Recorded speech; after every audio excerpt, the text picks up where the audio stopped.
Seeing that the time is 1:30, we will go ahead and call this meeting to order. As a reminder for those on the Zoom, we would ask you to please mute your line if you are not speaking. For those of us at the table and on Zoom, if there are members, we would ask you to identify yourself and organizations before you speak for purpose of the minutes. And if you are on the phone and logged in via web, if you could turn off your computer speakers, that would minimize the feedback. And a reminder that the chat and polling are generally reserved for board members through the Zoom. And I guess the final announcement is that we do record the Zooms or the Teams meeting, so I think this one may be recorded. So for the purposes of making that clear to anyone joining via Zoom, we wanted to let you know that it is recorded. So with that said... Recording in progress. Now it's even more clear. So wanted to, before we get too far, thank Senator Santasero and Representative Warren for hosting us today. Really appreciate the opportunity to come out here and be with you. And for those members of the task force that were able to join, the legislators, we really appreciated seeing the community and getting a chance to come out here and see the efforts that have been made here in the community and just the overall impact and why we're here today.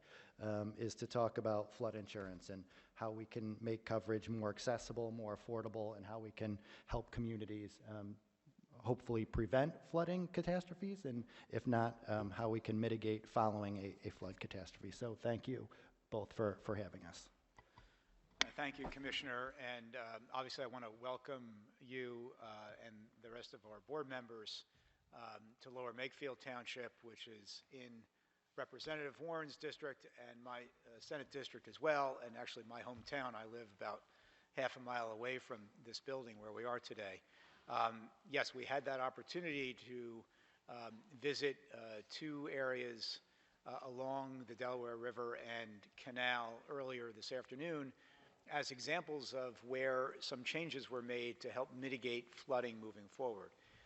And you know, one of the things we noted, of course, was that nothing is foolproof, but there are some things that can be done that can help reduce flood tendencies and help protect property owners, their property, and also obviously their lives.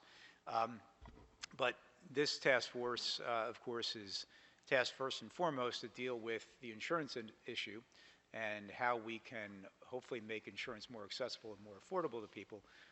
But as I've said at our previous two meetings, I hope too out of this process comes some thought to how the state can perhaps incentivize communities to do more comprehensive stormwater management planning and work that will help deal with these flooding issues.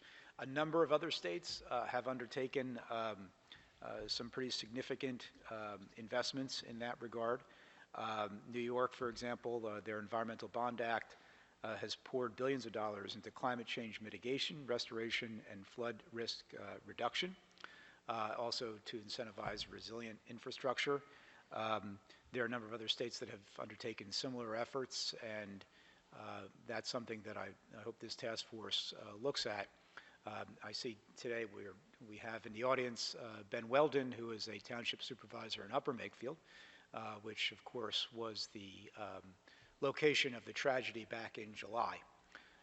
And I'm grateful that you're here, Ben, because I think you understand well just how important these issues are and how much we need to partner with our local communities. And I'm grateful for Lower Makefield, of course, hosting this event, because Lower Makefield has also been kind of in the bullseye in many of these storm events and has done a very good job of trying to be proactive in dealing with these issues as well. So we have a lot to discuss, obviously, and I don't want to take up too much more time, but I do want to thank the Commissioner. I want to thank the task force for coming here today and for taking that tour with us. I hope it was informative as we went through the area. Thank you. Very good, thank you. So from an administrative task standpoint, I still have to call the roll. Representative Zimmerman, is here. Senator Santisero is here. Representative Warren is here. Senator Baker. Is she represented on the Zoom, do we know? We will double check that. And Director Padfield is represented by Tom. Deputy Secretary Cameron. Here. Very good. Thank you. So we have a quorum. The next order of business is the approval of the minutes. The minutes were shared with members earlier this week. I will entertain a motion to approve. So moved. Senator Santisero moves. Second? Representative Warren seconds. All in favor say aye. Aye. Any opposed, same sign. Hearing none, the minutes will stand approved. At this point, we will move on to an opportunity for public comment. Public comment and participation is permitted as required by the Sunshine Act. The task force doesn't have an official policy relating to public comment at our meetings, but to ensure orderly progress, we're going to ask that all comments be directed to the chair and be limited to no more than 5 minutes in duration. Questions that are asked to the chair or the board may or may not be addressed at this meeting. With that, I will open it up to any public comment, and you're welcome to come to this front table if you have any.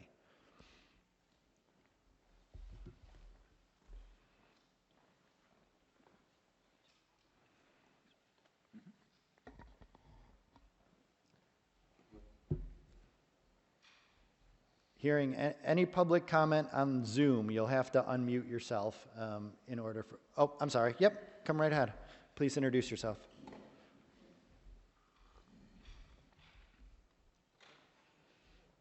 There you go. Thank you. Hi, my name is April Bulwage-Clower. I'm a resident here of Lower Makefield Township. I was wondering how we can stay abreast of these types of meetings or coming together, or coming to the community. Because I didn't know, so we live in a flood zone, as a lot of you up here know. We didn't know about this meeting today until a friend of mine saw it on the news. So I'm wondering how we can stay informed and how we can be participants in some of the feedback that we can provide to you. Yeah, I could take that. All the information is available on the insurance department website. So insurance.pa.gov will have a schedule of upcoming meetings. We sunshine our meetings. The next one is going to be, I think it's May 8th. And then we'll have another meeting in June. Under the statute, we have a report that's required to be made by July 1. So those will be the next public meetings, and you're welcome to, I think there's a resource account on our website where you could submit comments in addition to those that you would participate in the meeting. Okay, because we've submitted when there was a call for a public comment. I know a lot of people in our neighborhood had submitted specifically because of our generational concerns we have, and I was hoping there might be some sort of push notification to let people know that there are events coming up, as opposed to us, just going back and checking the site. Sure, I appreciate that, and appreciate you organizing comments. We actually went through those comments and shared them at our first meeting earlier this year, and had an opportunity to get them out to all the board member or the task force members ahead of that meeting, so we had a chance to digest it, and then had a summary from staff at that meeting that we had a chance to really dive into. And really, many of those comments touched on the issues that we're focused on today, and it's talking about mediation, it's talking about cost, access, and understanding of what a standard flood policy looks like and how you can access it. So really appreciate your participation in that way. Thank you. And just my last question was, is there any talk, at least on the table, for Lower Makefield Township, specifically for our area related to, we live in an area that's very controlled based on a state road, the canal, the river. There's a lot of entities at play there. I was just wondering if there'd be an update today as to what we might expect in our specific area. Yeah, so I don't know that there will be an update from Lower Makefield about that today. What we're hoping to focus on today is what we can, as a task force, propose to the state, through either administrative action or legislation to help mitigate flooding throughout Pennsylvania. And obviously, the problem you have faced here in the Maple Vale area and elsewhere in Lower Makefield is an example of what's happening in many parts of the state. I'm hoping we can ultimately come up with something that is comprehensive that can apply to all of Pennsylvania. In terms of specifically what Lower Makefield is looking to do is something that, that I'm sure the Board of Supervisors would be able to address.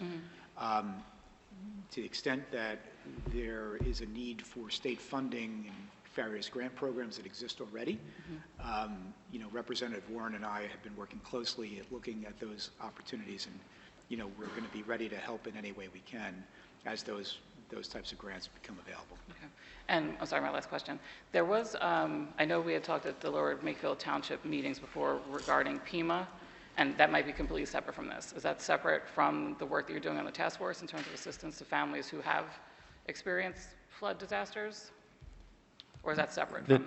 I think that would be separate from Okay. this task force. We do have a couple PEMA representatives here that may be able to talk to you following this meeting, Oh, that'd be but awesome. that's kind of outside of this scope, but Okay. appreciate that. Okay, no, I appreciate that, thank you. And thank you Just for trying to- coming. The context, appreciate it. Yep, Representative Warren. Yeah. Hey, April, we I've- met the day yes, after yes. I've seen the you a couple flooding times, in yes, sir. July, so it's nice to see you in Yes, dry less conditions. muddy, yeah. So this is actually the third meeting of the Flood Insurance Premium Assistance Task Force. The other two were in Harrisburg. In this case, the commissioner and the other members of the task force kind of went on the road to visit a community that's been hit hard by flooding. appreciate And before the meeting, we did a tour. In fact, drove by the Mapleville neighborhood and pointed out some of the sites that had been impacted by flooding. The next two meetings, final two meetings, I believe, are also scheduled for Harrisburg, and then the task force will work on the report that's required by July 1st, the date, Yes.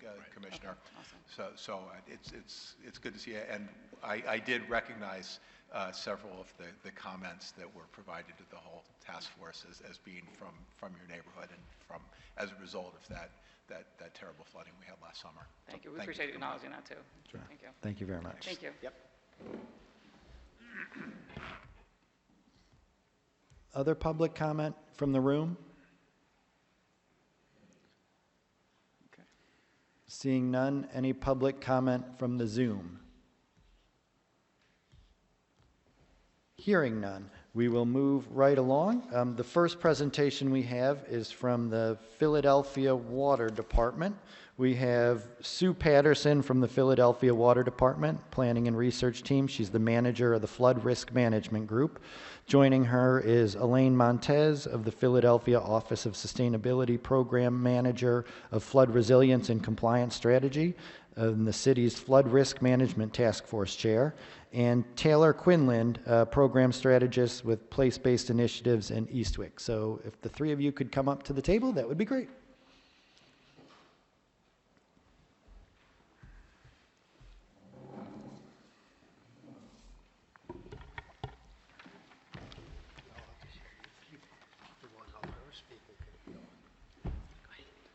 There's a little white button that you need to press. Thank you, Commissioner. Thank you, task force members. My name is Elaine Montez. Thank you for the introductions and the titles. And thank you for hearing our comments today. I will give a high-level overview of the challenges that we face in Philadelphia and the areas that we would hope for further investigation and evaluation. But reiterating, affordability is a large challenge in Philadelphia. We are no strangers to flooding. We are no strangers to national flood insurance programs. And so, you know, I just want to highlight that the challenges that we face in Philadelphia are really tied to the conditions that we have as a large city. In the last, I think, 70 or 60 years about, of the presidential declarations that we've received, 2/3 of them have been a result of flooding. And we have a number of neighborhoods that experience different types of flooding. So we see coastal flooding, riverine, and inland or urban. The damages are exacerbated in Philadelphia twofold. A majority of our built environment is pre-firm structures, and our poverty rate is twice that of the nation.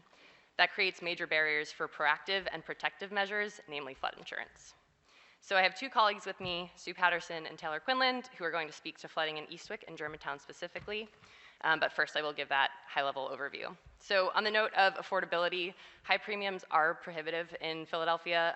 The city is evaluating CRS, and the entry into that program will require a lot of effort, significant effort. So we're asking the task force to explore measures for the most at-risk homes that we have in Philadelphia, looking specifically at affordability. Secondly, policy language and complexity is another barrier to having more residents and property owners enroll in the programs. We struggle with insurance agents not being retrained in Risk Rating 2.0 and evolving policies. And then we also have realtors who are unaware of requirements or past damages on properties. The requirement to obtain and maintain for individual assistance after disasters is another challenge because it's tied to properties and not owners, and so that information gets lost when properties are sold. And that's a huge problem thinking about future damages and future assistance that's needed. We're asking the task force to help and assist us with coordination with PEMA and FEMA on these challenges and these regulatory policies. Thirdly, we wanted to talk about NFIP and regulation implementation. We struggle with compliance as a majority pre-firm city, and being able to comply with the programs is a major barrier to being in the programs. There are coverage limitations that we see on the ground. There are policy restrictions that we see from either private lenders or within the NFIP. And we also have outdated floodplain mapping in the city. This is a particular issue for urban and inland flooding. With FEMA's floodplain maps, we only see a portion, I think 2% of our structures are in the mapped floodplains, but most of Philadelphia as a city floods. So I just wanted to highlight those pieces. And for that last piece as well, you know, if the task force could advocate for more inclusive and transparent NFIP regulations and policies, that would be appreciated at the city level. I will turn it to Taylor Quinlan and Sue Patterson to talk more of neighborhood issues and challenges. Hi, so as Elaine just said, I am Taylor Quinlan. I am the Program Strategist for Place-Based Initiatives with the Office of Sustainability. A little bit of background on what a place-based initiative is.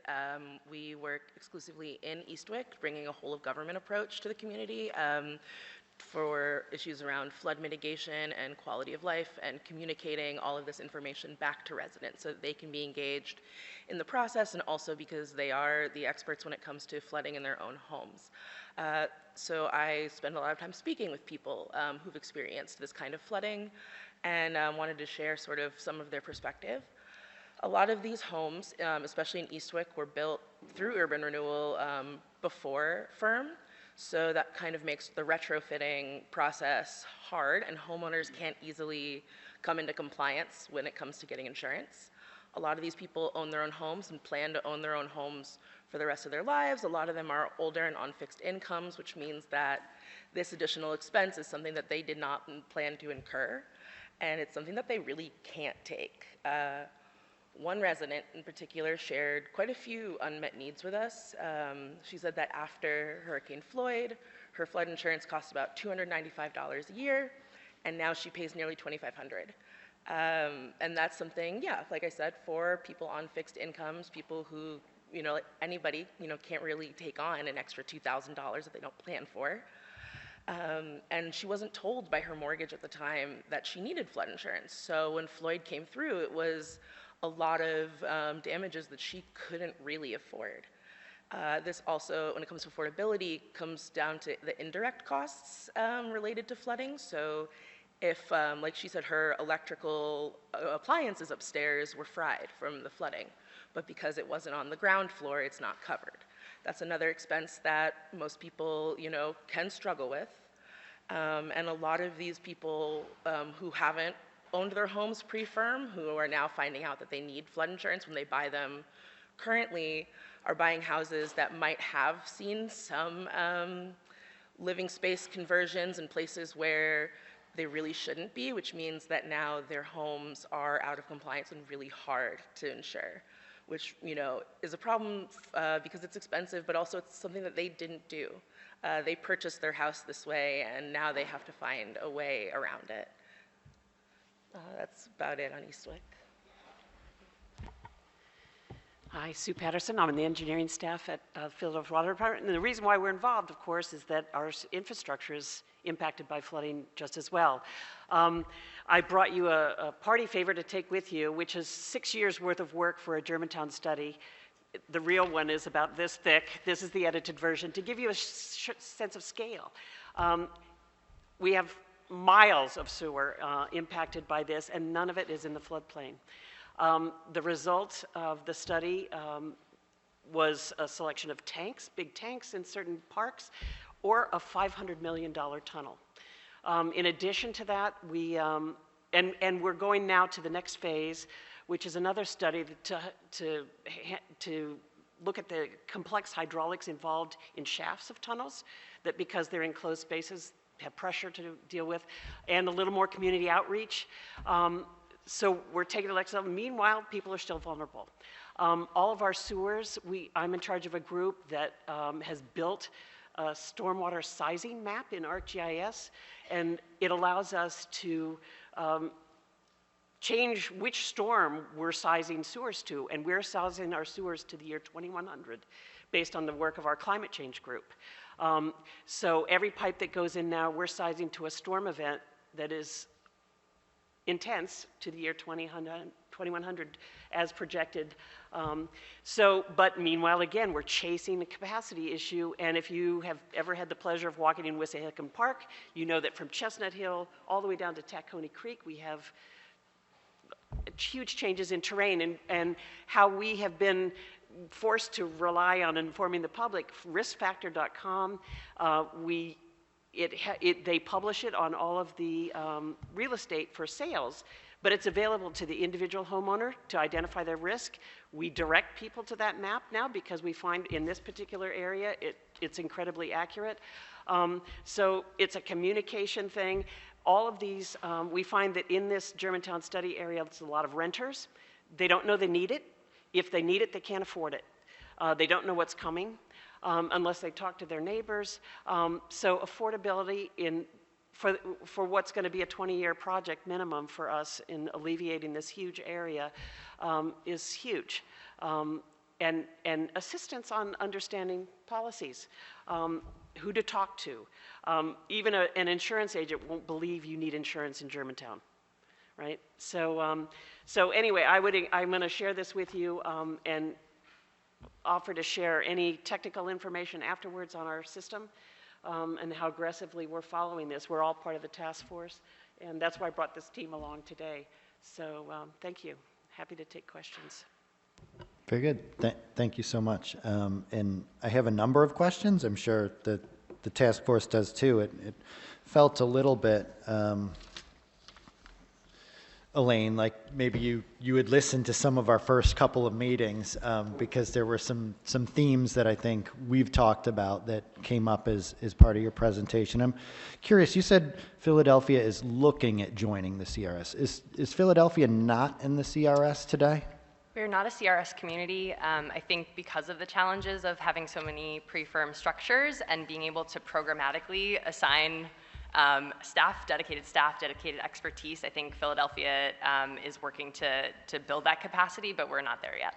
Because one of the issues that we talked about at a couple of these first meetings was the idea of recommending complement, be it complement meaning staff in state employee terms, at maybe PEMA or somewhere else at the Commonwealth government to work with local communities to address some CRS needs. And we've heard in some communities there's pretty low-hanging fruit that you could get to a 10%, 15% reduction for policyholders pretty quickly. So I guess I'm curious if you could elaborate on what types of needs you would have from if we were to recommend an office like that. How could they be most helpful? Sure. I think programmatic expertise, we look a lot to peer cities. I think looking across the state is sometimes challenging for Philadelphia given our size and given our nuanced environment. So we look to New York City, we look to Boston often. So I think programmatically, I think that support is much needed. And I think continuity of knowledge is really needed. And of course, having something that is established either at the state level as a resource or within the city, and that's another thing that we need to talk about as a city is how we're establishing that continuity. But I think those are the two big challenges, is really programmatic support, how we roll these things out, how we roll out education, outreach, resources, monetary or otherwise, and how we continue that effort and make sure that we don't lapse, because CRS is a program where if you join and then you don't upkeep your commitments, then you are no longer in the program. So I think that's a really, really big challenge that we've identified, and making sure that if we do decide to pursue CRS, we don't backtrack on that commitment. Yeah, just to add another comment to that, because I'm putting on another hat here for a second as chair of the Policy and Legislative Committee at the Pennsylvania Association of State Floodplain Managers.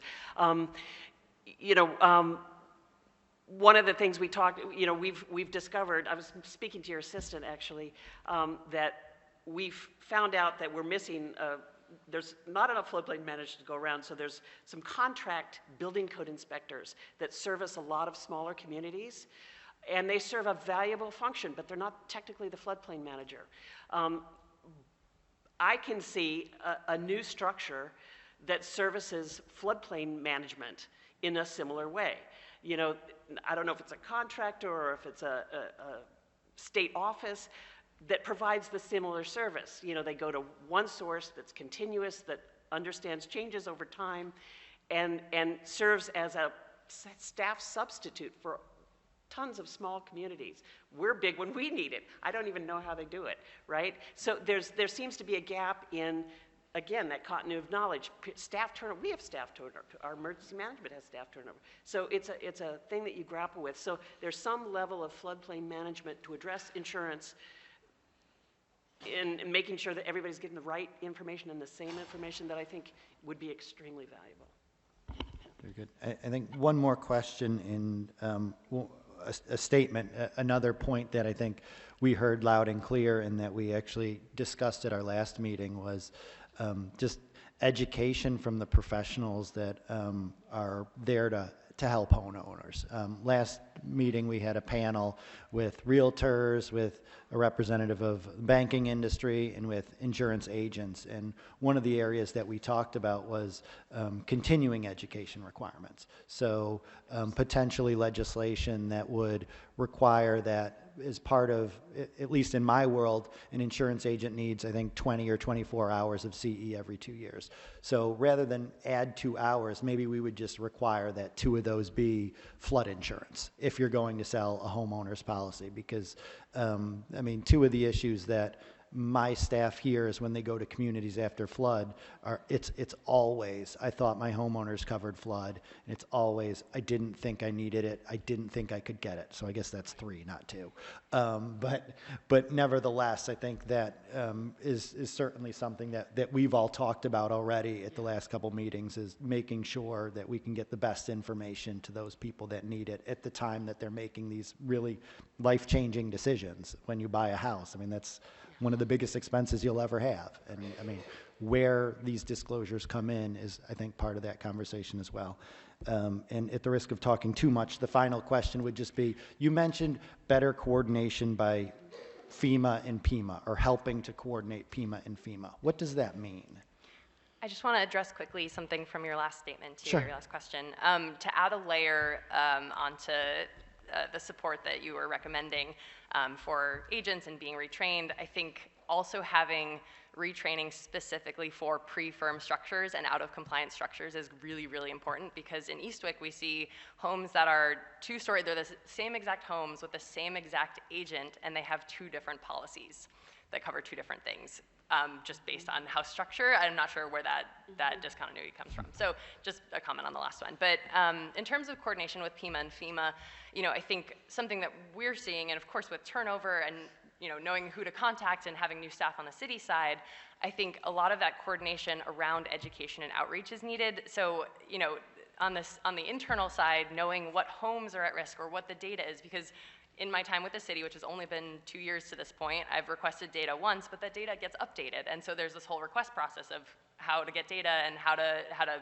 really design the programs to meet the needs, and it's this continual process. So I think there's some coordination federally, state level, and city level that can take out some of that redundancy or some of those like bottlenecks for those processes. That's the first piece. The second piece is, I think, you know, when we have a disaster and when individual assistance is issued, I think we as a city need to have a better record of what that looks like, so we know how to target our outreach, because our city programs do so much outreach, and so does PEMA and so does FEMA, but none of those outreach efforts are aligned until recently, when we see that in Eastwick, where we're having these interagency meetings and we're having these interagency working groups. So I think having that coordination of who's getting outreach, like what neighborhoods are getting outreach, who's been contacted in the community, what data is being shared, I think coordination is needed on all levels there too. And I would like to add one more example, like Sure. a concrete, crazy example.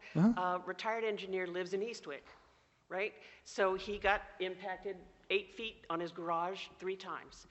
And his insurance policy was purchased by his lender, and then his lender sold that mortgage to another lender and bought a different policy that was cheaper. He doesn't know. He wasn't part of the conversation, right? So you've got two different pieces of information, and he doesn't have an agent for that anymore, and a lender doesn't communicate directly with the policyholder when there's changes in FEMA insurance program. And you know, this, you know, it started out as risk 2.0. You can elevate your furnace or your electrical and maybe get a discount. There's no line of communication from a lender to a customer who lives in that house. So how does that get fixed? I don't know, but that would be a really great connectivity thing to happen. Thank you. Other questions from members of the task force? We'll stay in the room first. Senator? Yeah, so first a statement, then a question. And I think you touched on it before, and it's something we talked about at our last meeting. Yes, we have to get information to homeowners. We have to get our information to renters. We have to get information to prospective buyers and prospective renters. But at the end of the day, if it's not affordable, all the information in the world is not going to matter, Exactly. right? And so we have to remember that, and we have to work on what we can do at the state level to help make it more affordable, especially since the Bigger Waters Act and the federal government pulling back on what it's been willing to do. But getting to the question of CRS in Philadelphia, has there been any kind of assessment about what the cost might be ultimately to get the city compliant? I don't have a dollar amount for you, but we did do an assessment of what credits we're eligible for and what we can improve on and the credits that we're missing. So, Okay. yeah. Okay. And just what is it doable within? We could join at a level 8. Okay. Easily. Because of everything the water department does. I don't want to say easily because then there's other requirements. Strike easily. So in You order can do it. I Right. think I'm an Okay. optimist. to All right. stay at a level, there Right. needs to be programmatic requirements, and we don't have those programs built out either. So there's a reduction in severe repetitive loss properties, and so the programming for what's required as you move up in different tiers, that's what we don't have. Okay. So we could make the credits Right. based on water department, but Got it. we do need the program. Okay, Yep. great. Thank you. Other questions from task force members inside the room? No? Questions from task force members on the call? Hearing none. Thank you, Philadelphia. We appreciate you Thank you for your time. joining us.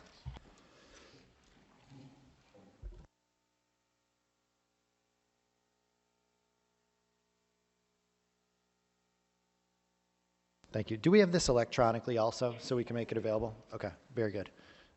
Next up, I think, CEDACOG. We have CEDACOG, and I think Jerilee Ziegler is remote. Okay, so Jerilee, go ahead and unmute, and you're welcome to start.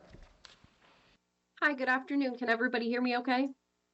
We can, thank you. Perfect, thank you. My name is Jerilee Ziegler. I work here at CEDA Council of Governments in Lewisburg, Pennsylvania. I am the program manager of our flood resiliency program under our community services division. I've worked here at CEDACOG for the last 7 years, within the flood world for nearly 5 years. Here at CEDACOG, we serve an 11-county region, mostly of the central Pennsylvania area. Those counties are Clinton, Center, Mifflin, Juniata, Perry, Lycoming, Union, Snyder, Columbia, Montour, and Northumberland counties. Along those county lines, obviously we have the Susquehanna River, so most of those have riverine communities, particularly Bloomsburg, Danville, Lewisburg, Milton, and Selinsgrove. Here at CEDACOG, we serve as an extension of our local and county municipal government.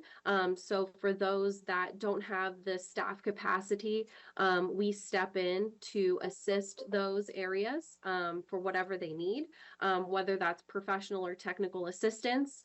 Typically here, what I do is deal with a lot of state and federal grant programs, mostly structural elevations, buyouts, acquisition, demolition projects, stormwater mitigation projects. We have assisted some communities with flood mitigation or flood resiliency studies, as well as some H&H analysis coordination, particularly for the city of Shamokin in Northumberland County. And additionally, we do also assist some communities with the administration of their community rating system.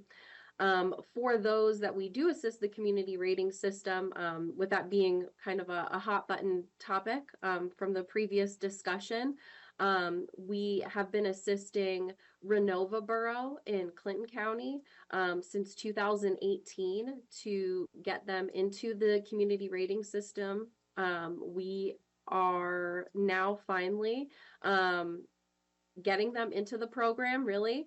So it's been nearly 6 years. I think that a lot of the challenges that I experience here with implementing projects, just very broad, overarching, is the length of time that things take.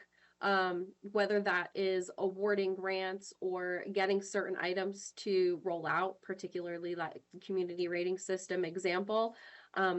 In this position, obviously there were a lot of COVID impacts which had caused delays, but also budgetarily burdensome topics that have come up. Whereas maybe some grants weren't fully funded, or it had taken a lot of time for those grants to be awarded, that some folks lose patience or have, I call it flooding amnesia or flooding forgetfulness, where the length of time from, say, a presidential disaster declaration to once a grant would be fully awarded and able to move forward in taking over 4 years, 5 years, folks lose their interest in participating in some of those programs due to that length of time that it's taken.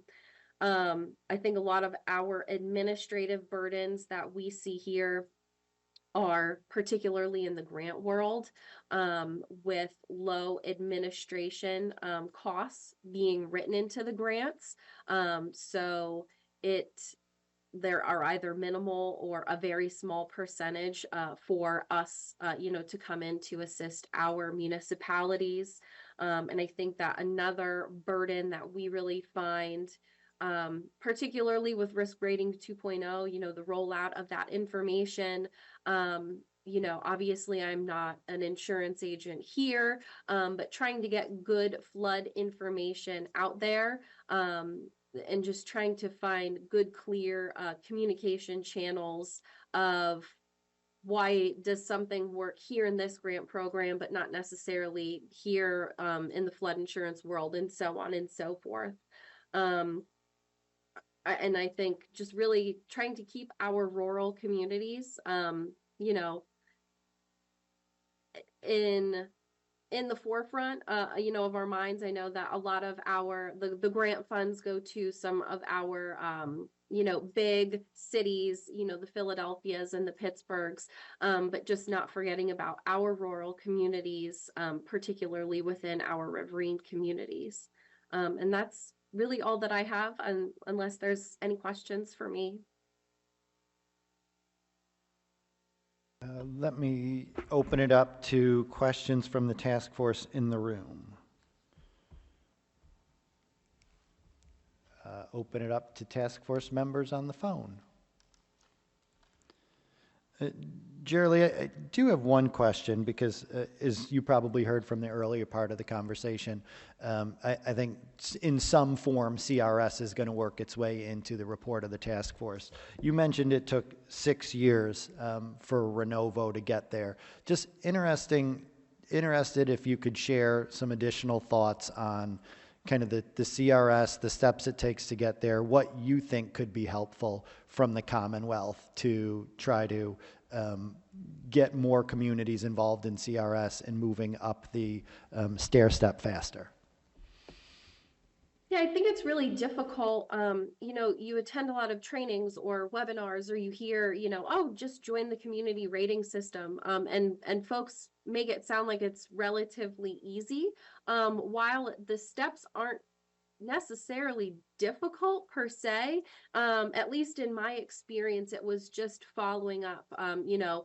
Stepping into this role in 2019, and making sure that, the community could get a cab. And again, I could have a little bit of a jaded opinion just because of those COVID impacts, in this time frame. But it was really following up of, when can we get the cab? How can we keep this moving? That really from when I came in 2019, to the cab happening in 2023. I mean, that was just follow up of how can we keep this moving? What can we do? So that collaboration, that communication in keeping things rolling. I don't know if that's necessarily the same across the board, across everybody in the Commonwealth, but at least for my experience in trying to get a new community, it's very difficult when folks approach us here at CEDACOG and say, hey, we want to join the CRS program, can you help us with the application? And it's like, yes, we can, but just know that it could take it could take some time for that to happen. And I think that, again, in our rural communities here, folks are the recycling coordinator and in charge of voting and in charge of so many things that's really where we step in, not to completely, obviously it's very municipally driven that it's not my program, it's their program, and helping them roll that out. But just trying to find ways to guide them in terms of that low-hanging fruit and how can we implement that program. So wherever that collaboration is and really keeping the ball moving forward, I think is very, very helpful and very key. Thank you. I appreciate that. Yeah, Tom, go ahead. Hey, Jerry Lee, hi, Tom Hughes. Hey, just for clarification on the management costs, the admin costs, I think you were referencing the up to 5%. I'm just wondering, do you think that's enough, or do you think it maybe, due to the complexity of the project, maybe it should be more than 5%, maybe on a sliding scale? I would like to see it be more than 5%. And again, my situation can be a little bit jaded and just starting here at CEDACOG, through other federally funded grant programs where administration costs can be up to 18%. My comment wasn't particularly, totally related to that. Even the CDBG DR, so the Community Development Block Grant Disaster Recovery, there were 2 communities that CEDACOG assisted, in terms of grant applications and, project management costs where there were no administration fees allowable by the grant. So those municipalities paid for our services through general fund money, to expend those funds. So it's very difficult. I think that 5% is relatively low, but again, where that is at a sliding scale, I think that yes, there's some projects that are going to be more complex in nature, that should require, more administration, more project management funds to be allocated. Thank you. Tom, I guess the question for you, if you could explain the 5%, is that something that we set at the Commonwealth? Is that FEMA? No, at least for our projects that we run through the Federal Emergency Management Agency, is that we can pay up to 5% for eligible administrative costs. And that's outside like your engineering or legal, for whatever organization, contractor, vendors running the project. So to increase 5%, though, we'd need FEMA to go along with it? Right, we would need that. We just would need to write a letter to them to say, hey, could we do something like this? And based on the project types, just like she said, some of them are more complex than others, especially when you go into infrastructure type projects. Okay, so it's not kind of a uniform, we'd increase from 5 to 10. It's uniform, 5 would stay the base, but depending on project by project, it could go higher if FEMA were to approve. Correct. Okay, thanks. Other questions from members of the task force? And members of the task force, a question, we do have, I think, another hand up from a consumer representative on the call. Any objection to opening up public comment again to receive that comment? No. Okay.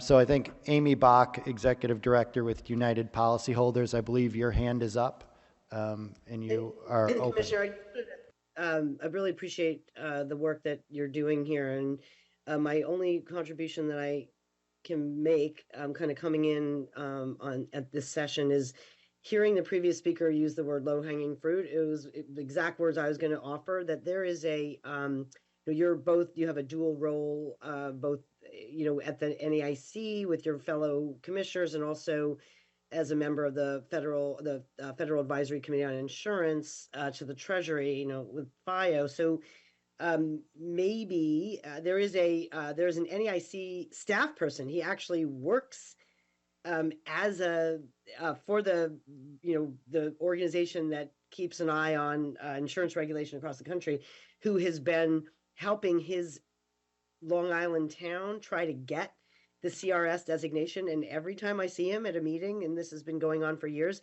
I'll say, how's it going? And it does sound like a low-hanging fruit is to look at how long it takes for communities to get the designation, CRS designation, how hard it is, and what resources there are available, and possibly in your dual roles, maybe get FIO somehow involved in looking at opportunities for making it easier. I mean, even if it's this hard for a town that's got an insurance expert on their team, and everything that your other speakers have been saying, there's definitely some opportunity here to see how we can support communities and make it a little easier for them, and whether they're. I mean, I hear it's just a bear of an application with an incredible amount of boxes that have to be checked. So whatever opportunities are there, I think that would be a good channel to follow.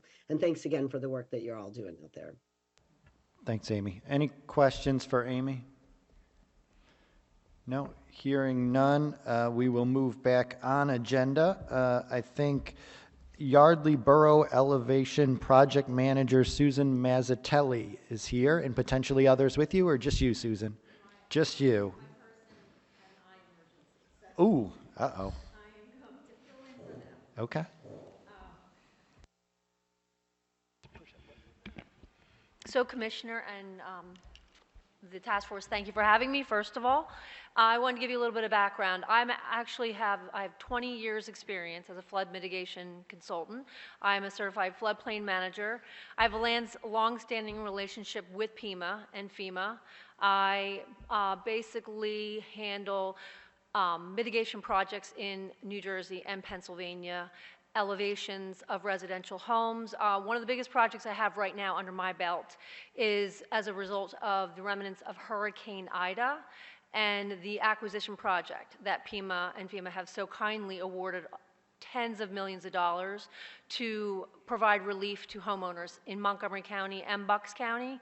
I alone have almost 100 property owners that I'm working with who we are currently acquiring their properties, who were flooded significantly. I'm also the floodplain administrator for Upper Makefield Township, Yardley Borough, and Upper Southampton Township. So I want to start with, at the beginning, how important the floodplain ordinances are in these communities that suffer flooding and are designated as floodplain areas, and the awareness of mapping.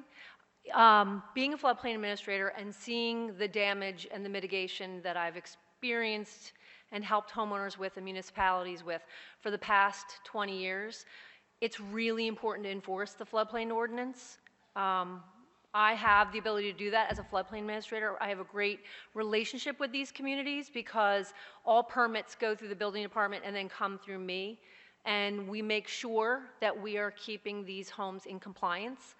And ultimately, it protects the residents, it protects the community and the residents' safety and their property. It's difficult sometimes because the homeowners sometimes feel restricted, but it's important. Yardley Borough and Upper Mayfield Township have actually a no new development provision in their floodplain ordinance. They don't want to see new development to prevent any runoff to anybody else. It seems to hopefully be working. And, you know, one of the other things I see too is it's communication. Working with these municipalities, we communicate a lot with the homeowners. You know, homeowners can call and say, am I in a floodplain? You know, can I see myself on the map? What zone am I in? And am I high risk? We have the ability to do that in these communities. That is one of the things with working with the majority of the communities in Montgomery County. I've really been trying to encourage them to communicate with their residents, tell them, you know, where people stand, what their risk is, so they're prepared. I saw this with Ida. A lot of people were very surprised, and a lot of these other more recent flood events surprised by this flooding and taken by surprise. Also, really trying to educate our realtors with educating the homeowners. I know the realtors want the sales, but it's also really important that they make these homeowners aware that they're purchasing in floodplains. You know, we're also seeing a lot of homes that were damaged in Ida, substantially damaged, and homeowners are selling those homes. You know, those homes right then and there are now out of compliance. You know, that puts me as a floodplain administrator in a very difficult position. It puts the community in a difficult position. You know, I know flood insurance, it's difficult to afford for a lot of people, but I have, you know, done a lot of risk rating 2.0 webinars. I've talked to a lot of insurance agents. You know, I also like to make people be aware that they can get flood insurance in any zone. AE, you can get X. A lot of people think when they're in X, they can't get flood insurance. You know, it will protect them. I'm also seeing with risk rating 2.0, we've seen some benefit. We've had some people in Yardley Borough who were not elevated, you know, pre-firm, and their policy was $4,000, $6,000. With risk rating, they dropped to $4,000. That's an unusual situation, but I'm also seeing, you know, a drop with some people, which is some relief. You know, there's other things that are not the greatest advantage of 2.0. I was explaining to Tom, we have a homeowner we just elevated. We have an elevation project right now active in Yardley Borough. We just elevated this homeowner. I think she was hoping her flood policy would drop to the $500–600 range, which has been the consistent factor with these elevated homes. It turns out because of risk rating 2.0, she saw the reduction before the elevation of $2,000, but with the elevation, because of her proximity to the Delaware River, her policy went to $2,000. So, you know, yeah, we've done a lot of research on this policy. We've contacted the NFIP, and the NFIP said because of her proximity, even though she's a compliant structure and the cost of the structure, we were kind of surprised because we're seeing properties a half a block away that are $600–700. So we're going to continue to research this, and I'm getting feedback from a lot of the other properties along Delaware Avenue. Same thing. We had a property owner who was just elevated, but they dropped from $10,000 down to $2,000. You know, so that was a big savings for them. But the house is now compliant. The homeowners are relatively safe. I will also piggyback now on CRS. I think it's a great program, but hearing from Jerry and everyone else, it is a mountain to get there. I successfully worked with Yardley Borough and Upper Mayfield Township on achieving and sustaining CRS with them. Both of those communities are at a Class 8, which is a 10% discount to the residents of that community. You know, many of the community members are happy to see that. We're going to be moving to a Class 7 in both of those communities, which would be a 15% discount. It's a lot of work. I would love to see a little bit of reform to get to this process a little quicker. Yardley Borough took 6 years. We had a lot of staff changes. Upper Mayfield Township didn't take as long.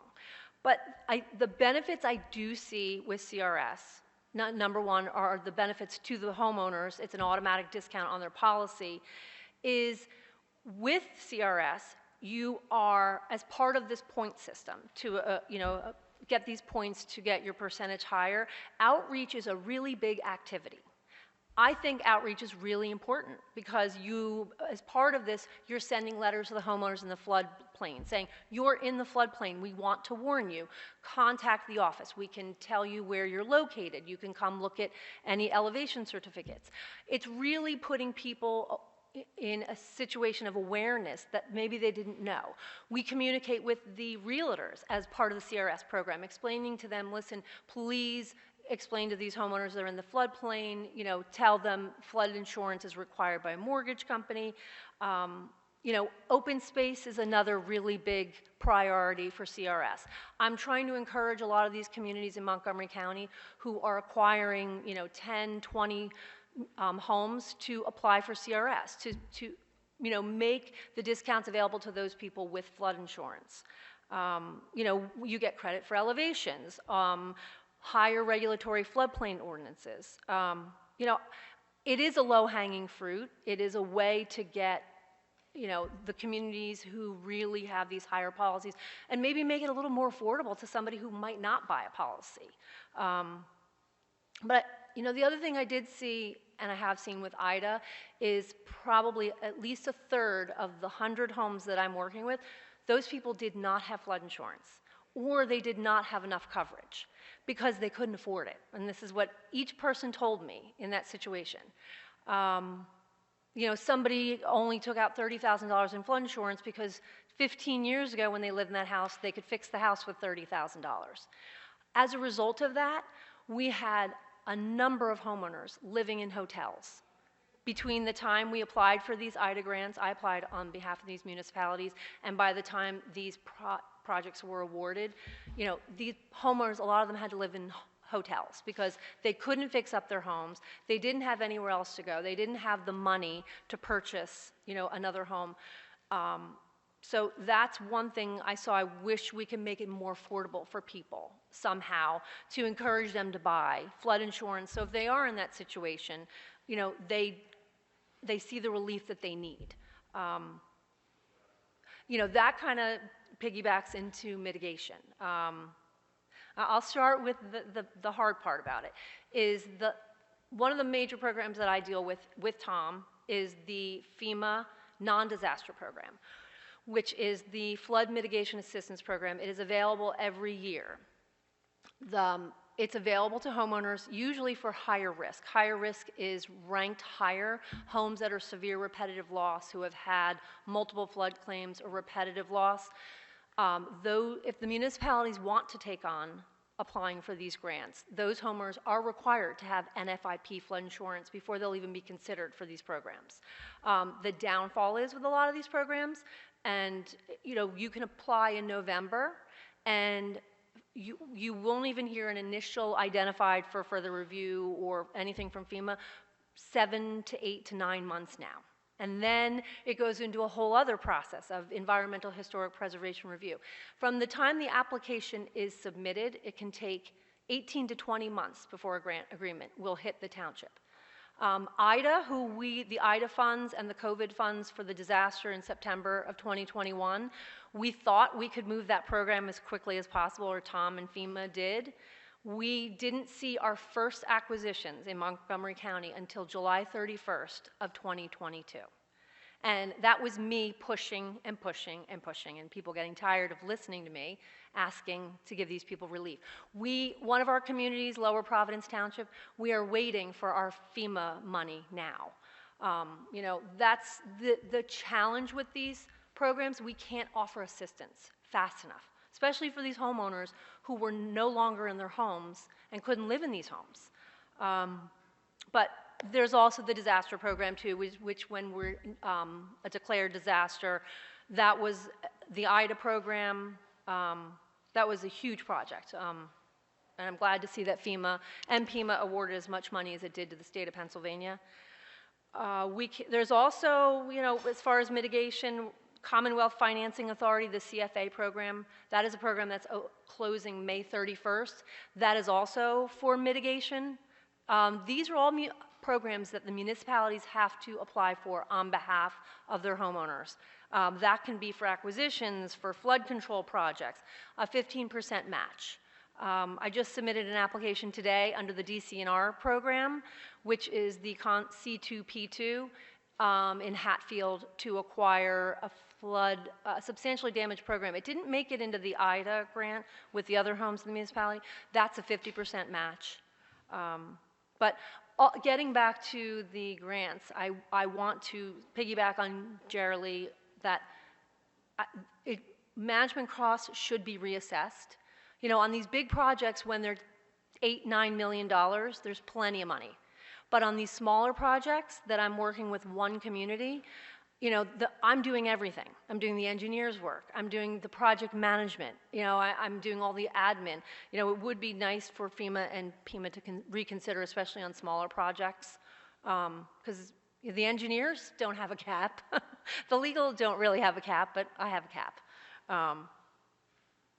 And you know, last I wanted to leave you with is Yardley Borough. I'm very proud of them. Since 2004, they have elevated over 60 homes in Yardley Borough alone, mostly in the neighborhood to the north of the Yardley Inn, and they're continuing. So that's really all I wanted to add as far as, you know, what we're doing in the local area. If you have any questions. Thank you. Senator? Yes, if I may. Thank you, Commissioner.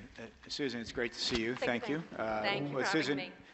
What Susan didn't say is that about a decade ago, she was working in my office on these issues. And when we first came up with the idea of putting a task force together, you were part of that, and I'm grateful for the work you did then and the work you're doing now, obviously. So a number of things. The CRS designation. What is is it bureaucratic, administrative work that causes the delay? Is it the requirements of what has to happen? And explain a little bit.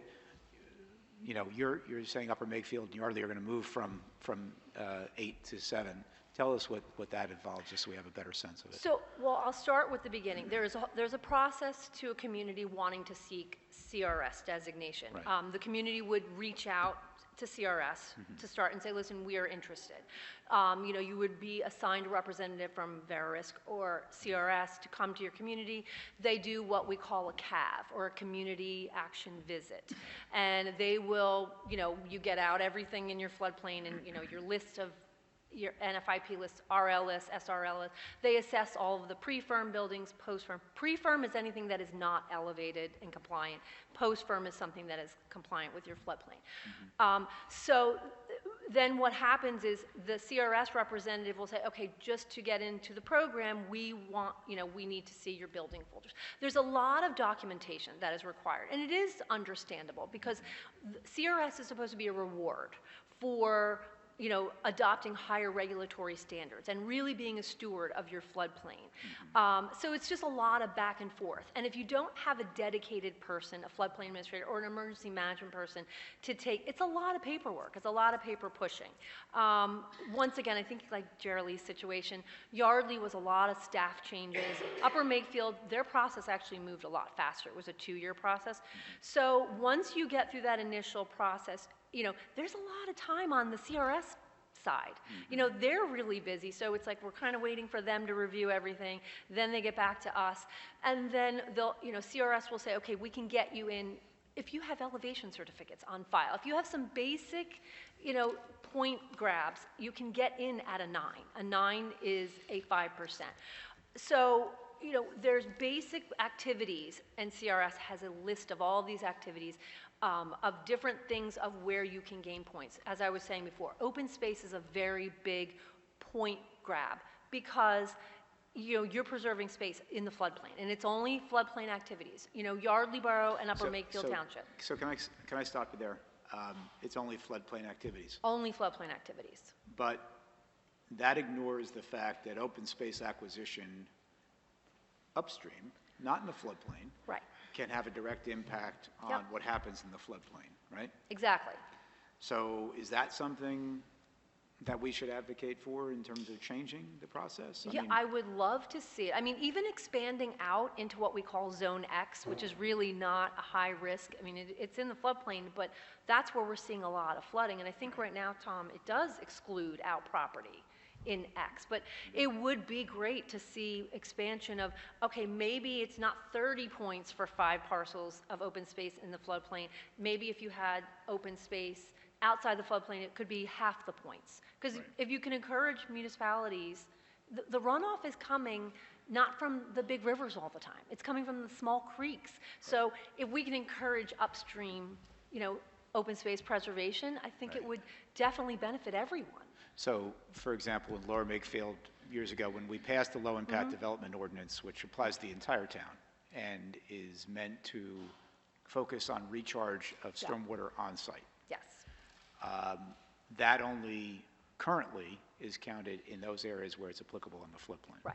Okay. But it's interesting, stormwater management policies and low impact, that does, the entire community's ordinance of having that does actually gain you points within CRS. Because you're controlling, you can't control stormwater in just the floodplain in there. So that is another thing that communities that adopt higher standards for stormwater management. And that makes sense, but that's inconsistent with the idea well, that, I know. And so that's something, obviously, encouraging communities to adopt things like low-impact development. Yeah.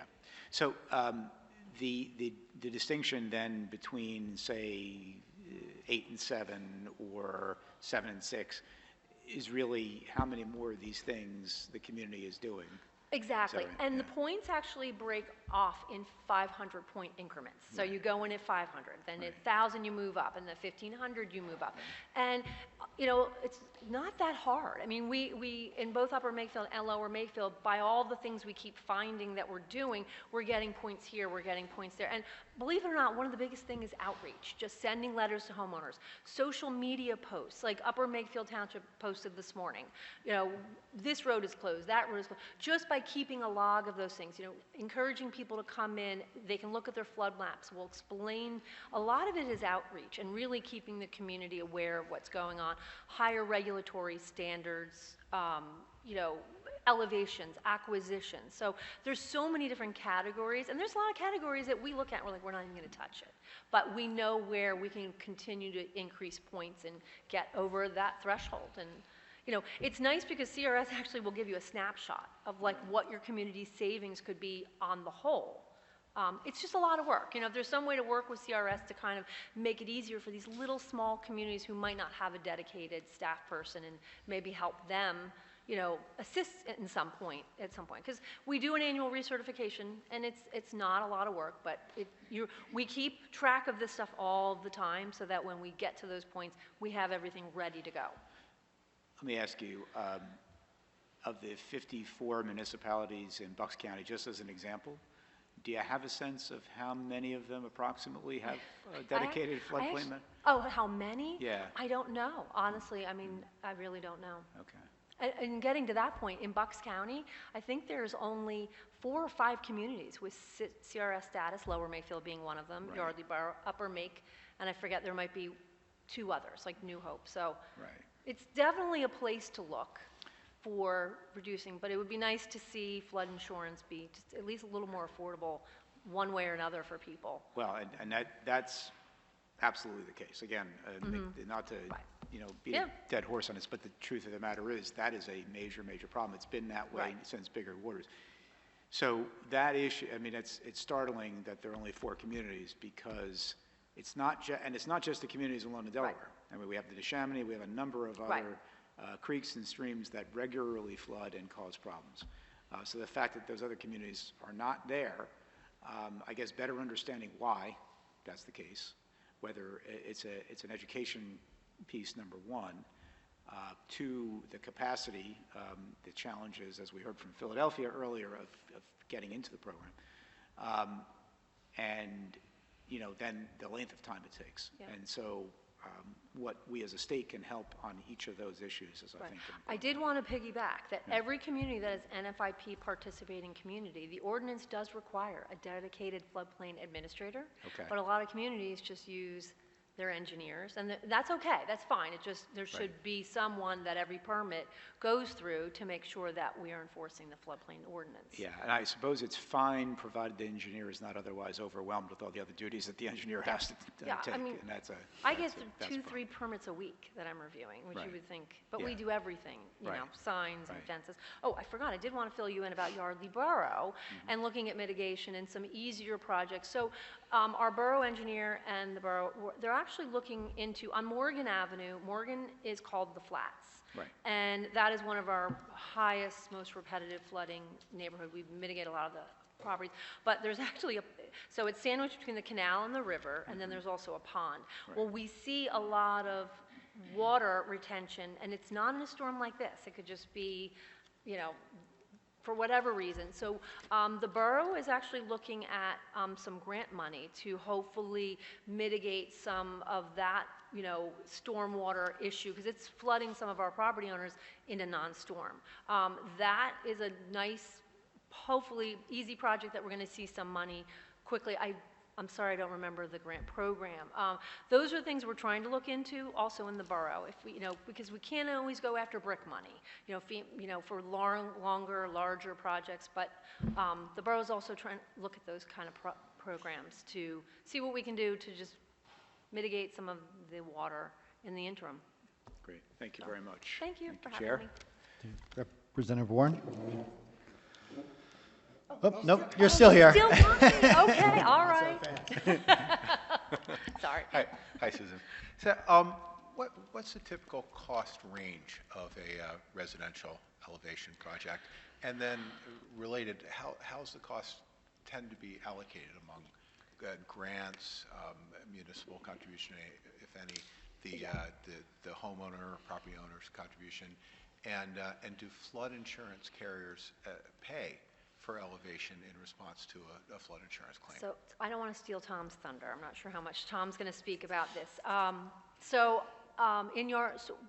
The FEMA non-disaster program, which is available every year, which is that's the program here in Yardley Borough that we are currently elevating 9 structures and mitigation reconstruction of 1. The projects I was talking about in Montgomery County were disaster money. So the FEMA non-disaster program, that program is really based on rank. So the guidance for FEMA is that you have to have at least 1 severe repetitive loss structure in that application. A severe repetitive loss structure is a property that has sustained 4, if I'm wrong, correct me, 4 flood claims in excess of $5,000 each in a period of 10 years, or 1 claim that exceeds 100% of the house. That is considered a very high-ranked property. FEMA does not want to keep paying claims on a house like that. We also have substantial damage. Substantial damage could occur in 1 flood. It's kind of the same as it's 100% claim. Then we move down to repetitive loss. Repetitive loss are enough claims, 2 claims, within a 10-year period of at least 25%. And then we move down to just homes in the special flood hazard area. So when I apply for these grants, we try to put in as many severe repetitive loss properties first, because these are the ones that have suffered the most damage. They are also the highest risk and have the highest ranking. So, for example, this Yardley project, and this is where we run into a problem, is this application started in 2017. For 8 homes, we scoped it out at $3 million. That is including elevation construction, project management, engineering, legal, everything. FEMA denied the project, saying it costs too much money. It was technically feasible. It should be done. Go back to the drawing board in 2018. Okay, we're gonna lower it to 2.5. FEMA says it's technically feasible. It is not cost effective. We go back to $2 million. The project gets awarded. I'm like, okay. So now we've gone through COVID. We've gone through, you know, the increase in labor, supply chain issues. We are also tied to a prevailing wage. In the state of Pennsylvania, we are required to bid these projects publicly. I find it's 30% higher than if we went across the river to New Jersey, where you don't have to pay prevailing wage. So the project, we started the project and we were over budget. So FEMA was kind enough to grant us an additional budget, which is very rare, but our project is cost effective. So to answer your question, basically, this project, we're seeing an average elevation at the municipal level, because it's considered a public works project, and it has to be publicly bid, $300,000 to $400,000. 400 was our highest house. 300 is about the average. It's not very cost effective these days. It used to be $175,000, under $200,000. I work very hard to find great contractors who will come in at better prices. It's a challenge. We go out to bid several times sometimes because we need to keep these cost effective. The homeowners who are SRL do not pay anything. It's 100% grant by FEMA. A homeowner who's RL would pay 10% of that share. I have one homeowner in Yardley Borough who had the 10% share, but I was able to recoup increased cost of compliance money for them, which is a provision under their flood insurance policy that most people don't know. They might pay $25 a year. And because this was in connection with a FEMA grant, we assigned their increased cost of compliance to the municipality to cover their 10% share, because they were bringing their house into compliance. They were elevating it. And then anybody who's in the floodplain, if you're just in the floodplain and you want to elevate it, we need to match them in an application with a higher risk. They would have a 25% share. So that's and what happens is, once we elevate, the insurance companies are really not involved unless we seek ICC. Once we elevate these homeowners and their new elevation certificates go to the insurance companies, their flood insurance actually drops substantially. So. Except in the case of. Yeah, but, well, it's still better. I mean, the other home on Delaware Avenue, they were $10,000 and dropped to about $2,000. So, this is retirement for them, and they're safe. So I guess to that same point, when do you find out the impact on the insurance premium? It's not until after it's been elevated, or is it during the application process? Nope, it has to be, we have to provide an elevation certificate to the insurance company. What I do is I remove these homes from what we call the NFIP SRL list. Every community in a floodplain who've had these homeowners repetitively flood and have had NFIP insurance, NFIP tracks every claim. These lists are private. As a floodplain administrator, I can have access to this list, which is really important, and I encourage every community to get these so they know who are these people at risk. It helps them with their emergency management people and who to go out to when we have storms. But that's, I start with that, basically. Okay. Thank you. Other question I had was just curious on the hundreds of homeowners after Ida that I'm just curious your thoughts on the program to essentially buy them out, because we've had conversations at earlier meetings about, in some cases, I mean, it's been a family home, it's been in our family for generations, but now I don't have the resources to move myself, I can't pay my flood insurance, like what do you do for that homeowner? Interesting, if someone doesn't want to be bought out? No, I'm just interested, I think the buyout helps somebody like that. Interestingly enough, almost every single homeowner is a voluntary program. So if they don't want to do it, they have up until we purchase their house to back out. Every single homeowner wanted out.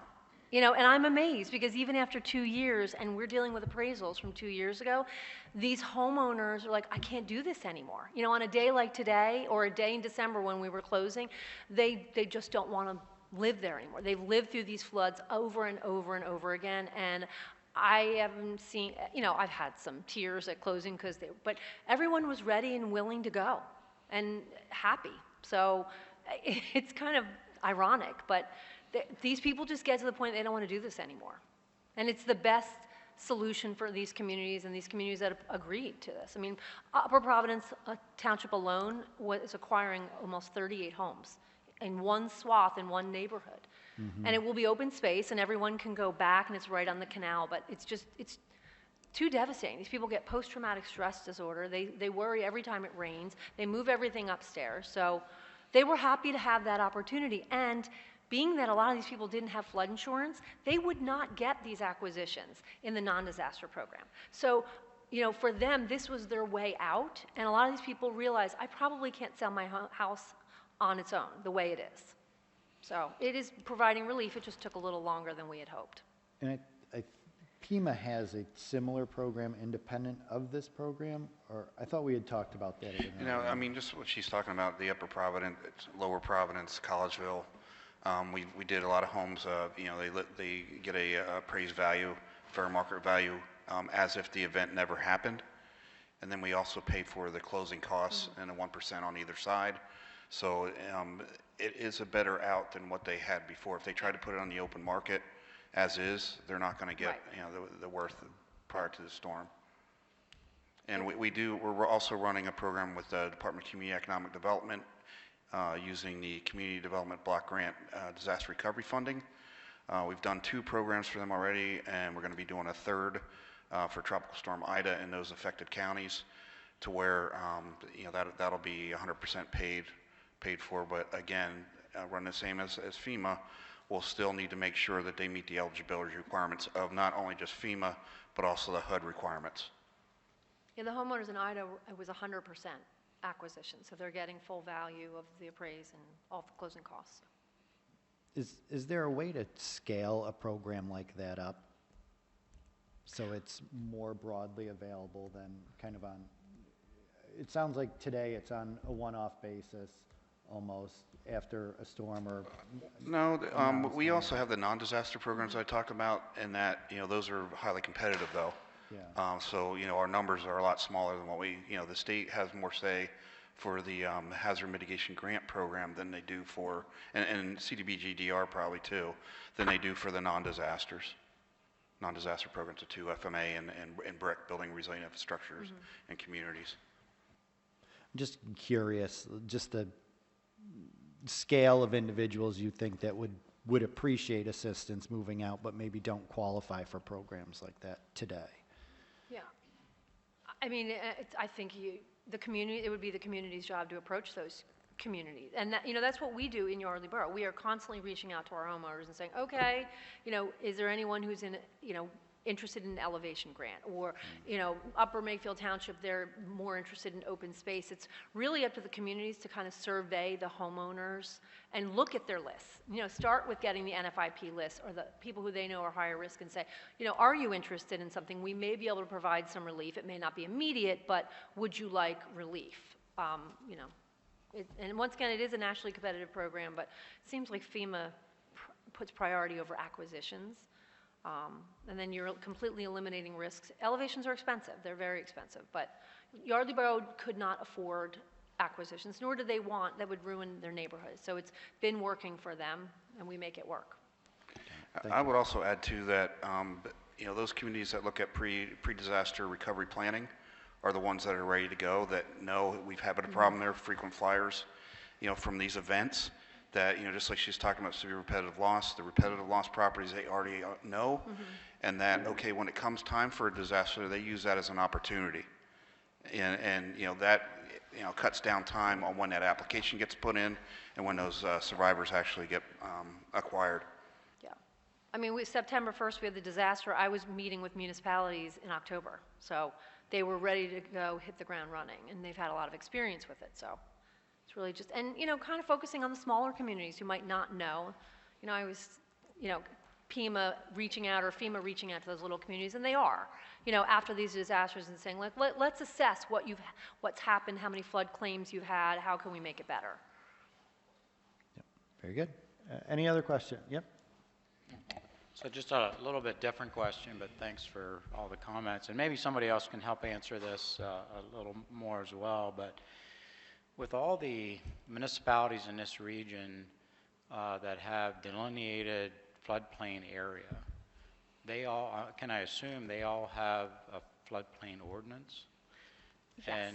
And are those ordinances pretty new or up to speed?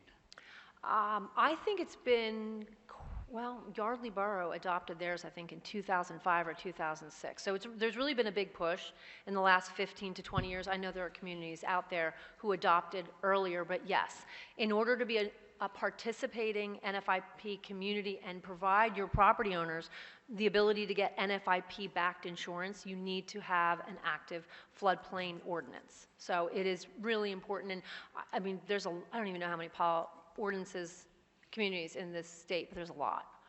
So Close to 2,500. We've Thank got you. about 40 communities that do not participate in the NFIP. But through PA Act 166, the NFIP, unlike other states, is a voluntary program. In our state, it is not. yeah. Thank you. And by the way, NFIP flood insurance, I'm finding, is actually more economical than the private market, which people were thinking that was going to save everyone, but NFIP is coming up. So they're doing their job. Questions from any members on the phone? All right. Thank you very much, Susan. Thank you. Really appreciate it. Thank you for having me. Next up, I think, Tom, we're coming over to you. You could stay here. No need to move up front. I mean, you could, but...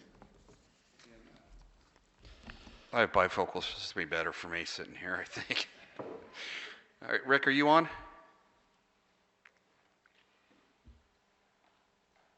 He should be on the... Yeah, I'm here. Okay. Can you share your computer, the slides on the computer? Yep, sharing now. Okay, great, super. I just need one copy.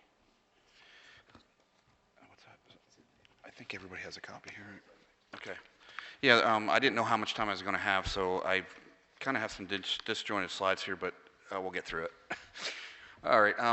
Just you know, the goal of this session, you know, we're looking at Pennsylvania community resilience here, and just the things that I was going to kind of address today were some of the mitigation that was talked about, be it planning, projects, funding. Next slide. Just on the you know, what it kind of level set what mitigation is. That's our actual definition, or FEMA's definition, with one difference. We're looking at long-term solutions here in the state and in the communities. But we also, because we're a historic state, and we found this during Tropical Storm Ida, was we have a lot of environmental historic preservation items that have to be addressed. And so we also look at sense of place. And Rick, we just lost, there we go. And you know, protect those senses of place. Next slide. I think we brought this up regarding you know, looking at that study from 1993, working with the National Weather Service's offices in our state, and then comparing the National Weather Service impacts to where we saw those in reference to FEMA's digital flood insurance rate map. And again, it's an insurance rate map, but 94% of those impacts happened outside of FEMA's digital flood insurance rate map boundaries. So there were events that were happening in what Susan had talked about, you know, Zone X. Next slide.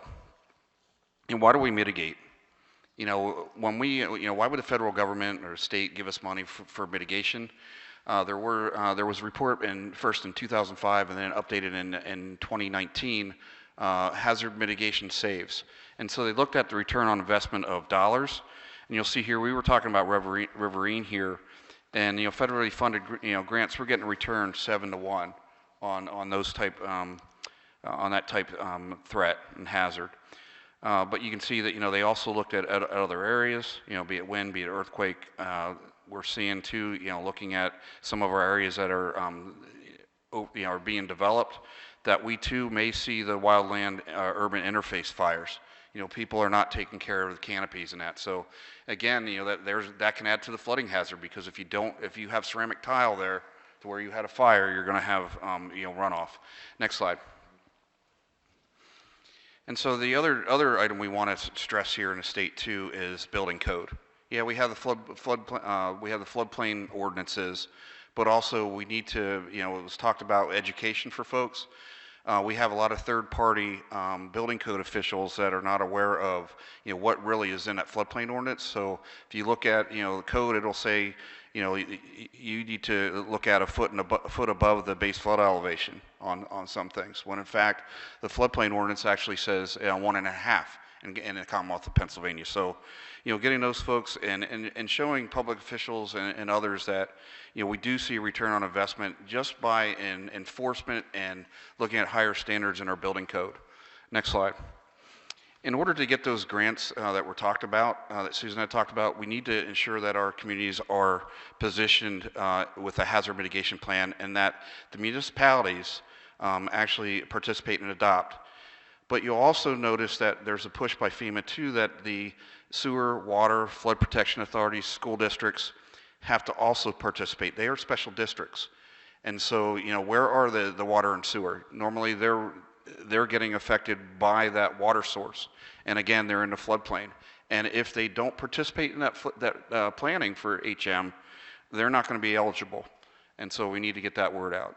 So you'll see what this represents here is those counties in black right there are ones that are not current with their hazard mitigation plan.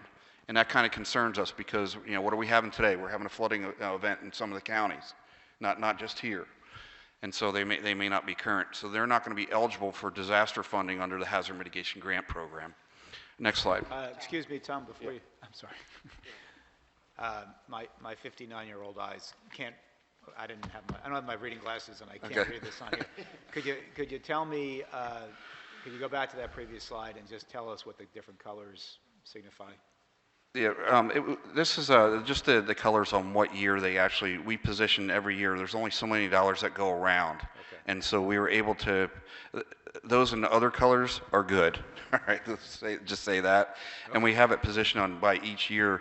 So we know, I have a really good hazard mitigation planner, Ernie Szabo, that he calls it the NAG emails that go out to the counties saying you've got to make sure that you have an application in so we can then assist you and your municipalities on making sure that money's there when you need it, when you're prior to your plan expiring. So if we back plan from the date it expires, we need to have that grant in place 18 months prior if you're going to do a good county hazard mitigation plan. So we do that here in our state. So you're telling us that both Lehigh and Northampton counties? That's correct. Don't have. Yep, they're in the process though. They're working with the Lehigh Valley Planning Commission and they should be good here in a couple months. Okay. When Susan had talked about delays, we also have delays sometimes on when we get the federal Building Resilient Infrastructure and Communities funding, and that kind of delays the whole contracting process when they get boots on the ground to actually work on that hazard mitigation plan. All right, I also get asked what kind of projects do we work in, and I know this is in small print. I probably should have done larger slides here for you, but everybody will get these slides, correct? Okay, so these are just some of the the items. It's now up to about 36, 37 different project types with the new 2023 hazard mitigation guidance that FEMA put out. But these are some of the main ones that we see. I would also note that those that are experiencing flooding should really look at, as did Lower Makefield just this last round, on a project scoping project. If you know you have a problem, you may need to do a study.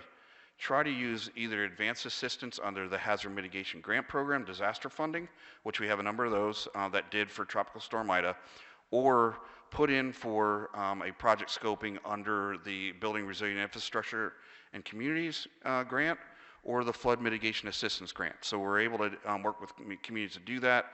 That gives them time to figure out, okay, what's our best alternative, what's their best solution here?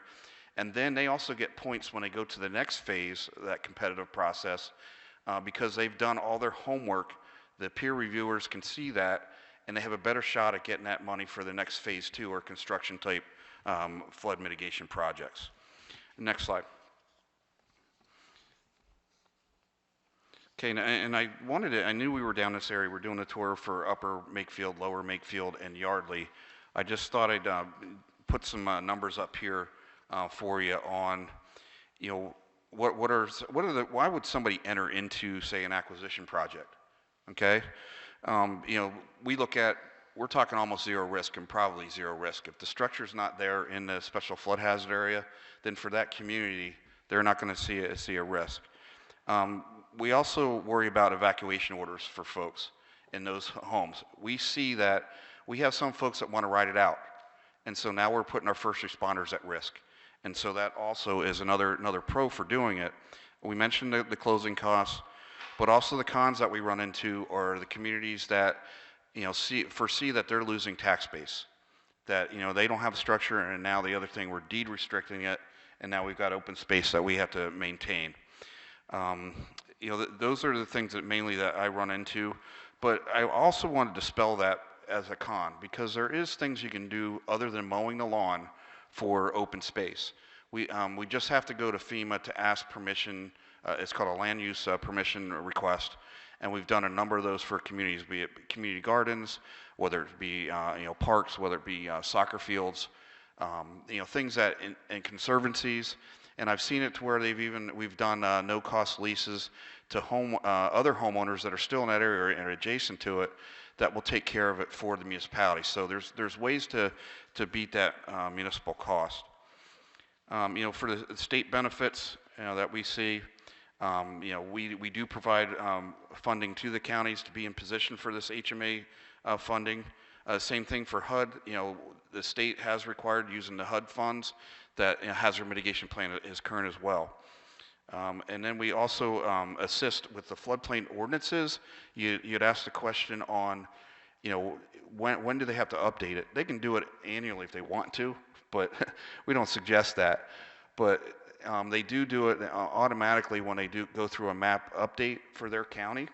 Or we may see some areas that FEMA, you know, they're now looking at watershed as opposed to just county lines. That's a time when they do, if they're in that affected area, they need to update their floodplain ordinance.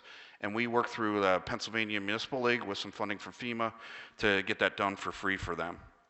And then we're also, we do provide some building code training, and you're going to see more of that. I have 2 instructors going down this weekend for when disaster strikes, so they can actually come back, do some cascade training, for more training for building code officials in that special flood hazard area.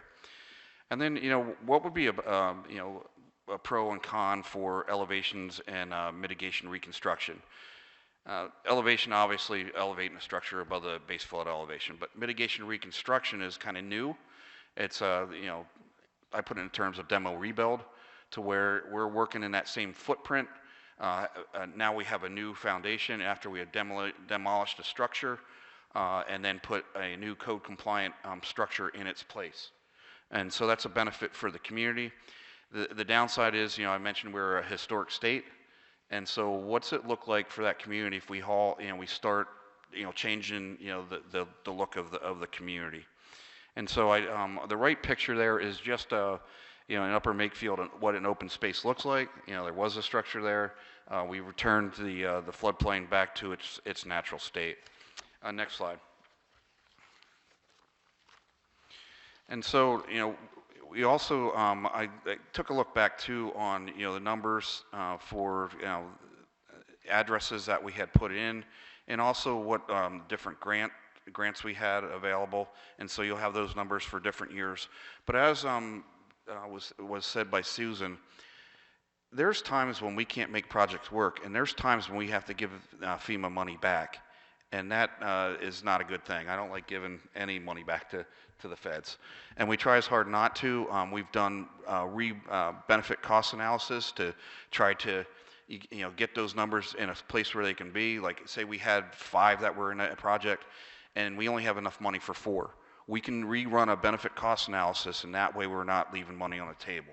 And so we've done that, and we've also, you know, say that you were that 5th homeowner that was out, we got to take care of them too. So we move them, roll them into another next year's funding or funding stream after. And you'll see, I was looking just through Yardley Borough on some of those that we had to say no, but we were able to say yes later on down the road and have done that. So next slide. And so this is just a picture of a home in Yardley that was actually elevated. You'll see too that they elevate the utilities, and the the bare space up there is going to be the first mitigation and reconstruction project with HMA dollars from FEMA and the state. We have one that we're trying to work in Chester County, but this may be the way to go, to where we're not taking away tax base, but we're putting a code compliant structure, safer structure. As long as it's not in the floodway, if we can put it in that floodplain, I think that's going to be a good return for the community and for individuals living there. Next slide. Tom, just a quick question. I'm sorry, it's all the way back on the lower Makefield Township, but the ones that were withdrawn deobligated, it looks like they were assigned 160,000 at the time. Was that just an estimate, because that's comparatively low versus all the others we've heard or seen? We try to use what's called a pre-calculated benefit from the feds, and so at that time it may have been the cap was 160,000 per unit, and so we'll try to go there. Sometimes if we think it's going to need a benefit cost analysis, we need more money, you'll see a higher figure. And each year they'll come out with what the pre-calculated benefit is. That BCA sometimes, the benefit cost analysis, is a hurdle for smaller communities.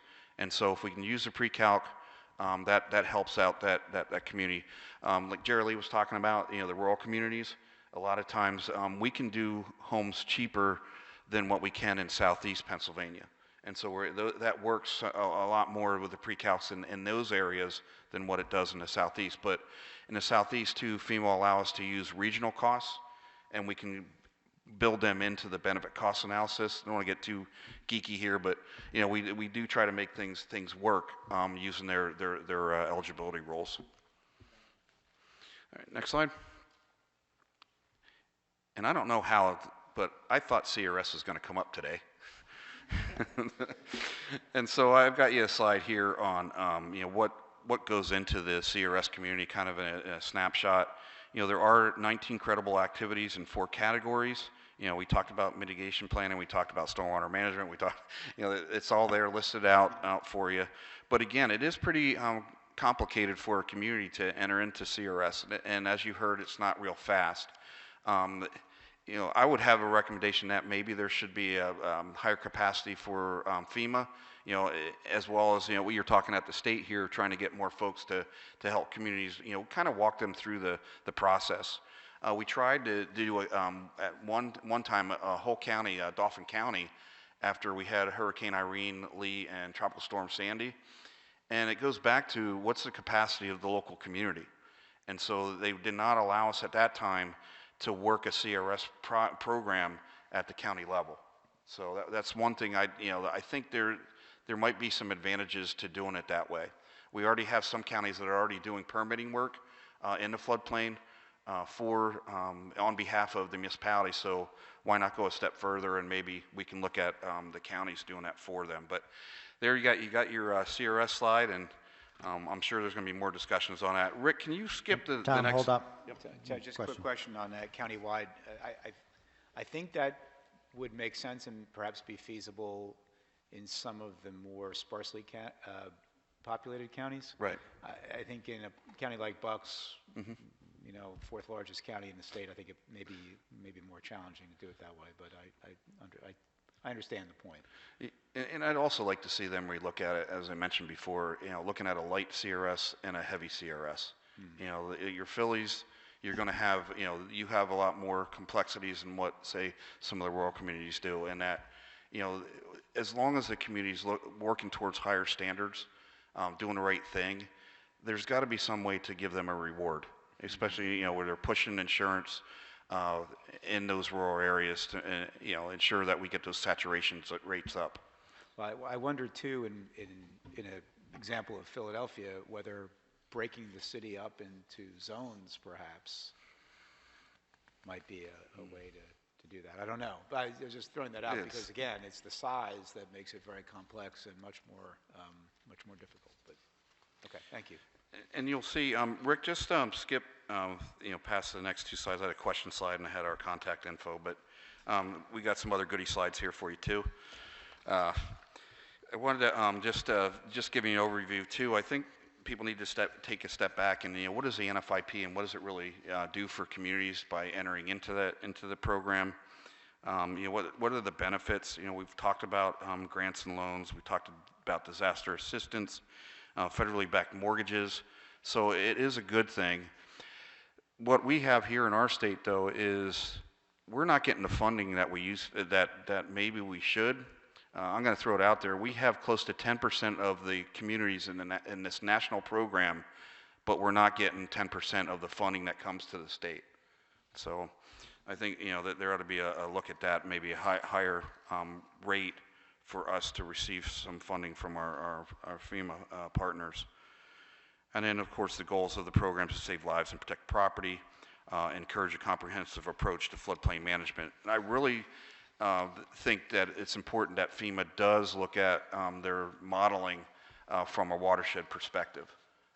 Water molecules don't care about jurisdictional boundaries. We should be doing it. And we were talking about upstream, downstream. We really need to look at that. And then just the next slide, Rick, is who does what, federal, state, and then the next slide I had for local officials, what's expected at each of those levels. And land use here in the Commonwealth resides with the municipality. And so because of that, that's why we have all the floodplain ordinances at the local level and maintained and enforced at the local level. I wanted to bring one other point. Next slide, Rick. Is that I think we've touched on a lot of these things, but there's some things that there's some things that we need to do before we even talk about flood insurance. Our zoning, our permitting, infrastructure. Those things all lead to buying down risk, and so we need to look at not just the hazard mitigation plans. We identify those risks, or the mitigation program to where we're mitigating those risks. But also then, once we do that work through the whole stair step on this avert or limit development, we should then have a small amount that we're actually insuring. And so that, because we don't, that probably is what's driving up the cost of insurance, because we haven't got to that level yet.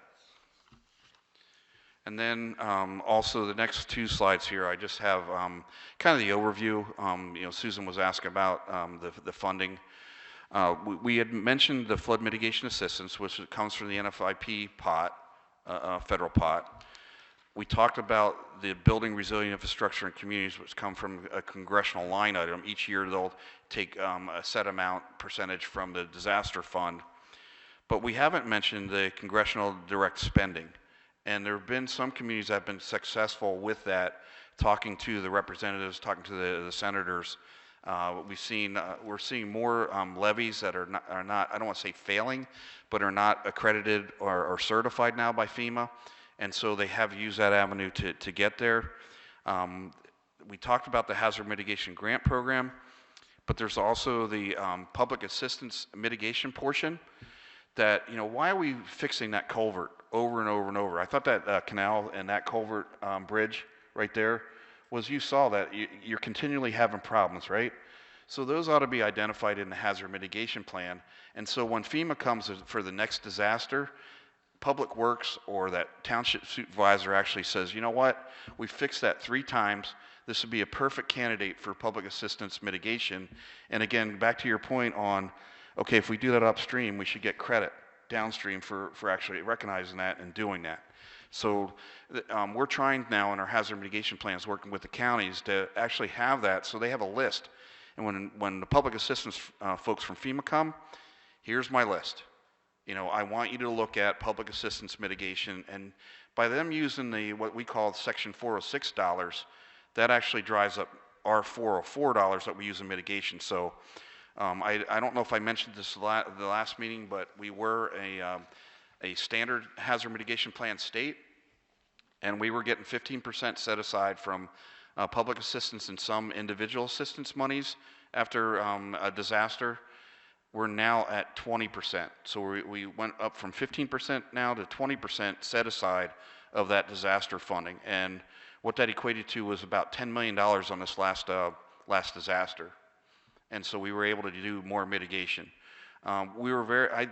I don't want to say we were lucky. We had we had COVID money, but if you think about it, the Tropical Storm Ida funding, we had 59 million with for mitigation. For COVID, we were able to take that set aside of mitigation money, 58 million, and apply that to the Tropical Storm Ida. Had we not had that, we would have had a lot of survivors that would not been taken care of. So there's always more need for after a disaster, and we try to find ways to start knock it biting it one bite at a time. Any questions on anything? I know I went fast, a lot of bouncing back and forth on different items, but that's mitigation. There's a lot of can get pretty complex. Any questions from members? Any questions from members on the phone? Yeah, we'll make sure that we send out the slide deck and put it on the website as well for people that aren't able to. Any other questions? I also have 2 handouts too on the Hazard Mitigation Assistance Grant and also the fact sheet I mentioned on building code saves that I thought I'd bring with it and add to the record too. Any objection from task force members? Philadelphia had a question. Are we okay with them coming up? Come on up. Yeah, go to the mic for the people on the Zoom. Thank you. This is just a casual comment in support of Tom's suggestion for a CRS light, because one of the biggest lifts for CRS is the hydraulic modeling piece. And since the CRS program had begun, the most recent version that's there added another level of compliance to provide stepped level of impact maps publicly to the public. And for many communities, even for Philadelphia, it's hard to supply that hydraulic modeling impact to the public. And since that point, there's so many modeling projects. Penn State is a good one that has something that's rolling out across the state. USGS has a mapping product. So for a CRS Light program, I would appreciate this group asking FEMA to support those modeling products as the public informing piece of that compliance for CRS, because that's a huge lift and effectively blocks a lot of communities from joining. So just wanted to add that comment. Thank you. Other questions from the group? Then I understand we will stay outside of regular order. Mr. Bill from FEMA. The resident villain. Are you ready to come to the table? We appreciate you being here as always, Bill. No, I do appreciate a chance to speak before the task force. Good to see everyone again. Susan, good to see you as well. And Jerry actually, that looked like my old office when I was at CEDACOG. So I started the Renova process with CRS back then, and just as I was hearing the conversation, I know this is a little out of order, but I wanted to provide some context for the CRS. I'm not here to drink the Kool-Aid on the FEMA side. It is a challenging process. We do ask a lot, but one of the reasons it does take so long is that because it is rewarding higher standards through insurance premiums, the visit and all the work has to be done with FEMA and its contractors. So we have our own limited capacity. We can only send so many people out. We can only do so many communities per year across Region 3 with our 6 state partners. When a community is interested in applying, they will do a self-assessment. They send it to us. We take a look at it. They have to, we have to make sure their ordinance looks good. Do they have the higher standards? Are they going to do that to even get the points to be in there? Probably what does take the longest is when we do schedule that community assistance visit, we come. Anything that's found to be non-compliant during that has to be corrected and mitigated and brought into full compliance before they get a letter of good standing, because that letter of good standing is required for the enrollment. So sometimes where we can get the community assistance visit scheduled early, it may take months to years to rectify all the non-compliance we see. So some communities are interested in coming in not realizing what they're inviting upon themselves, and when we go up, we see significant deficiencies in just the administration of the floodplain management, which have to be addressed. So there are challenges and delays, and I do want to recognize that we can probably do better, and we are aware of that, but that sometimes it's really out of our hands because it's just left at the municipal level. I don't mean to interrupt, but on that point, if I can ask, what outreach does FEMA do to help communities avoid that problem? In other words, further up front. If there are basic things that communities are not doing in their management that, if they were, would perhaps speed that process along, is there something that FEMA or the state or anyone else can do to help avoid that? Yeah, I think, and I'll look to Tom as well, because I think this was a problem we tried to solve when I was the NFIP coordinator at FEMA as well.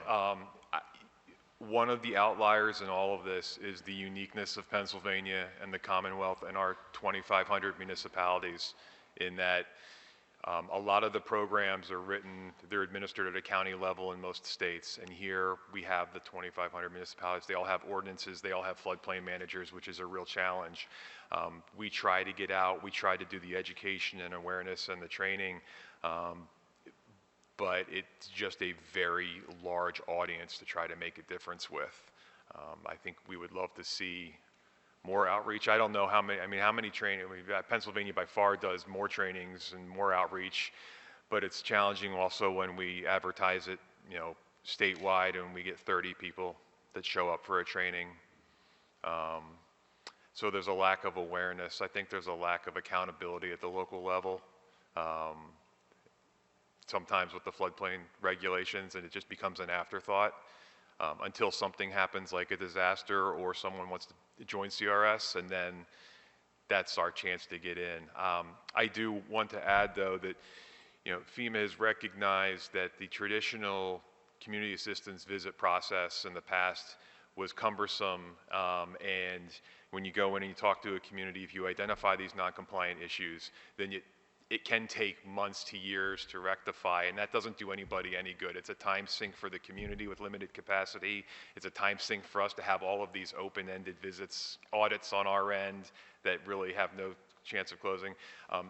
That process is being overhauled. It will be implemented. I won't go into the details here, but we're looking at much more of a tiered approach, like a red, yellow, green.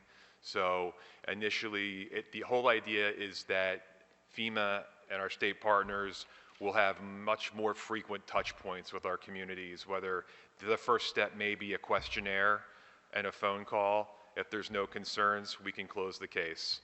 If there are a couple concerns, maybe it requires a site visit, we'll escalate it to that. Red would be, there were significant concerns, and that would be more the typical audit, with the intent, though, that we're getting to at least 60% of our communities in all of our states, which in Pennsylvania is significant. But I think that will go further. It's just an awareness. We can't get everywhere, especially in Pennsylvania. So if they haven't seen anyone from FEMA or FEMA in the last 20 years, floodplain management is probably an afterthought. Is there any thought, Bill, towards almost an incremental approach rather than require all 10 things that you found during a visit to be fixed? Like if we did 8 pretty quickly, is there a step forward, or do we have to wait for those last 2 to be completed? Yeah, I think that we're looking at kind of like a triage, and that the way that it's currently written is that we can't close these compliance visits until we see we're satisfied everything's done. Yep. But it may be one, if it's a small administrative thing, that's fine. If it's compliance, the community's working towards fixing it, we're going to close it out. We're not going to leave these open-ended. We may touch base later on. It would only be the most egregious violations that would really require. You couldn't go further. Yeah, but it's, it's one of those, if the community's in good standing and they're willing to work, it's like, we trust you'll take care of it. There's no sense in leaving these open. And is there a process for the state or the Commonwealth to complement, you mentioned the work needed to be done by FEMA or FEMA contractors. Is there a way that we can supplement that in any way to work with FEMA, or does it always have to be a federal process? Good question.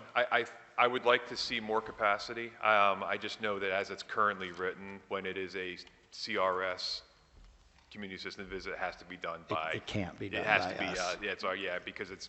Okay. Yeah, since And it that's is a federal reg, federal statute? I don't know. I hate to say it's a federal reg, but that's typically how I've seen it done. I can Okay. look into that one for you. Okay. Thank But you. Bill, also on that point too, not just CRS, but the community assistance visits, the CAVs or the CACs, community assistance contacts. You know, the state is also trying to build capacity, and we have through some of the use of the CAP money to actually hire on contractors to help out to get to those communities that we can see more than what we used to see, you know, for those communities. And I think that's going to build a resilience in the state as well. Yeah. You don't know what you don't know. And so I think that just being visible and being in parts of the state is key, just so that they know that they're aware. We go into a lot of communities, they're not even aware they have a floodplain ordinance or a floodplain manager. That's the sad reality. So one additional question, if I may, before we move on. Those other states that do it through the counties, do you happen to know whether that process is faster in those places? I can't speak to if it's faster because there's also an economy of scale. So now if you're looking at auditing an entire county, it's much more significant floodplain to look at. Right. You know, if you're not just focusing on Lower Makefields or Yardleys, it's all of Bucks. So imagine trying to do a floodplain tour and identifying.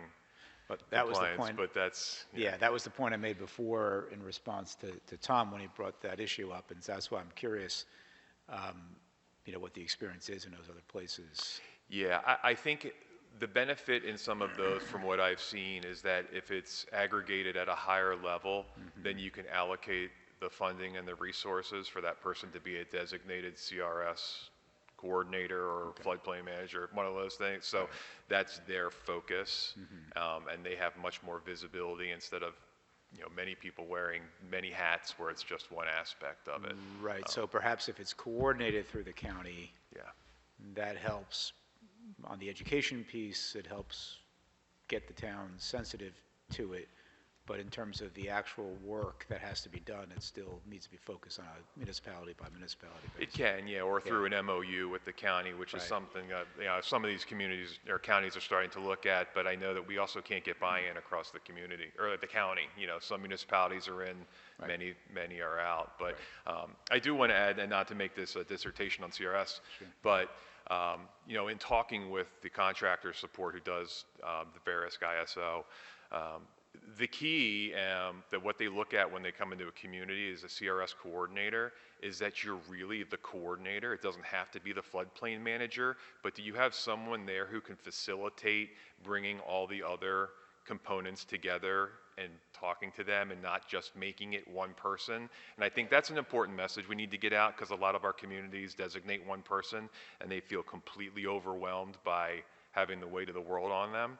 And that, you know, it's a coordinator. It's not a, you know, doer all the time. And that's what I've seen that they're starting to look for. That it doesn't have to be the floodplain administrator. It could be the director of public works. It could be the fire chief. Whoever is good at bringing those parties together, you know, usually it ends up being the best CRS coordinator.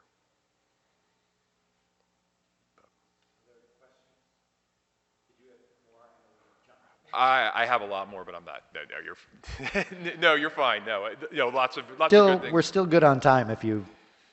No. I was thinking as we were going through a lot of these too, especially to you know, Representative Zimmerman's question.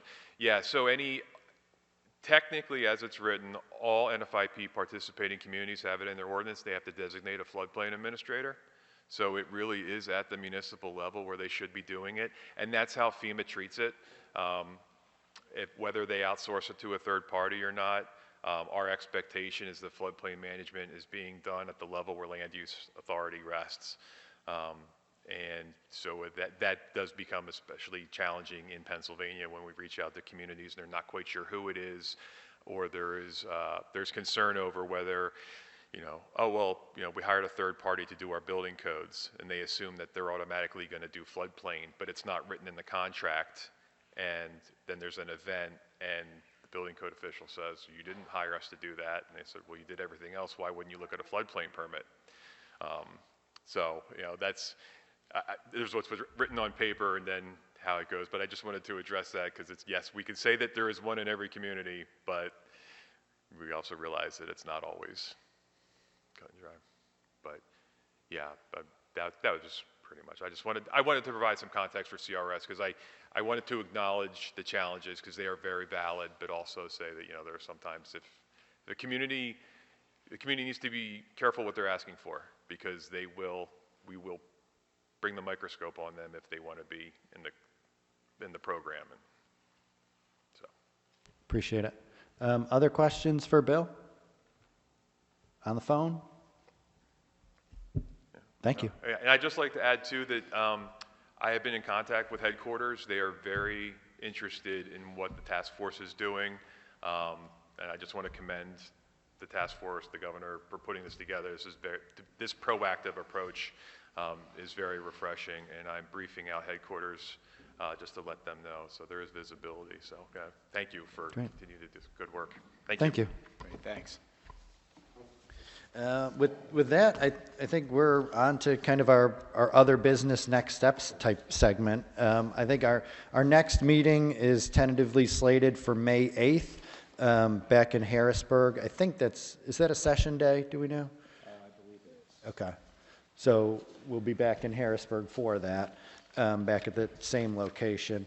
The idea there is to hopefully, we're going to have a couple more presentations for different innovative approaches that some local governments have looked at. I think Carolyn Kuski, who is a local academic, has worked with some nonprofits in Manhattan in particular on a smaller insurance-like program. It's actually a derivative program that essentially, if there's X amount of water, it pays immediately to the nonprofit that can then pay grants out to the residents. I think she's going to talk to us a little bit about that. We're working on another potential speaker that's been in the flood space for her entire career, but still trying to lock that down. And maybe another presentation on top of that. But in addition to that, we want to try to get at least the first draft of some recommendations before this group, so we can at least start to poke holes through it, start to put the drafting together. We're obviously framing just the general report in terms of why we're here, what the group is supposed to do, all things surrounding the legislation. But again, the central themes that I think were really reiterated today that we've been looking at so far. Obviously, CRS, I think we built on that with some local assistance, flood plan management, potentially roles for the Commonwealth. Today, I also heard more information may be required or disclosed from the potentially limited circumstances, but when there is force-placed insurance, or as the representative mentioned, lender-placed coverage is another way to call it. And that's essentially when the lender places the coverage in the place of the insured who did not get that coverage separately from that program. I think there was some discussion today about grant administration costs. That's obviously kind of a one-off, but maybe something that we could look at least recommending. Education about realtors, agents.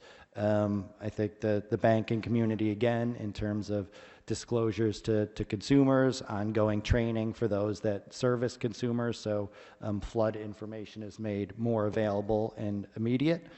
We talked again about mitigation resources upstream and downstream that I think we can work our way in. And I think as part of the CRS conversation, potentially the idea of like a CRS light type of thing. But if there's any other general topics, and again, I don't think we'll write it in final form yet. Maybe we'll just break it out into recommendations that we can build on at the meeting or have a conversation about at the meeting and then can flesh it out further between those two. But are there any other topics from anyone at this table that you think you're already at your button, Tom? Go ahead.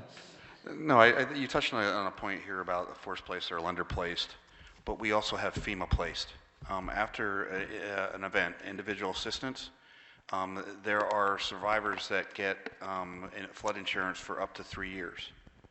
And so, we have a concern at the state, in our agency, of the notification process for that. The insurance goes to the structure, but you have people move in and out. And, they saw this as issues in West Virginia and some other states where, they're not eligible for individual assistance again next time around, unless they keep that. Part of the promise is that you get insurance for 3 years, and then you got to keep it for perpetuity. And if you don't do that, you fail to do that, then you're not eligible for any individual assistance after that. So I want to make sure those people are taken care of. Other questions, comments from the group in terms of other recommendations that you'd want to put on our radar? And again, of course, we can't have the conversations via email, but if ideas come up on your way home today or otherwise, you could shoot me an email, and glad to work it through the team so at least we have a template to start talking about for our May meeting. And any objection to going out of session to hear from Philadelphia, who had a question or a thought? Come on back, Elaine. If you can tell, this is our favorite thing to talk about.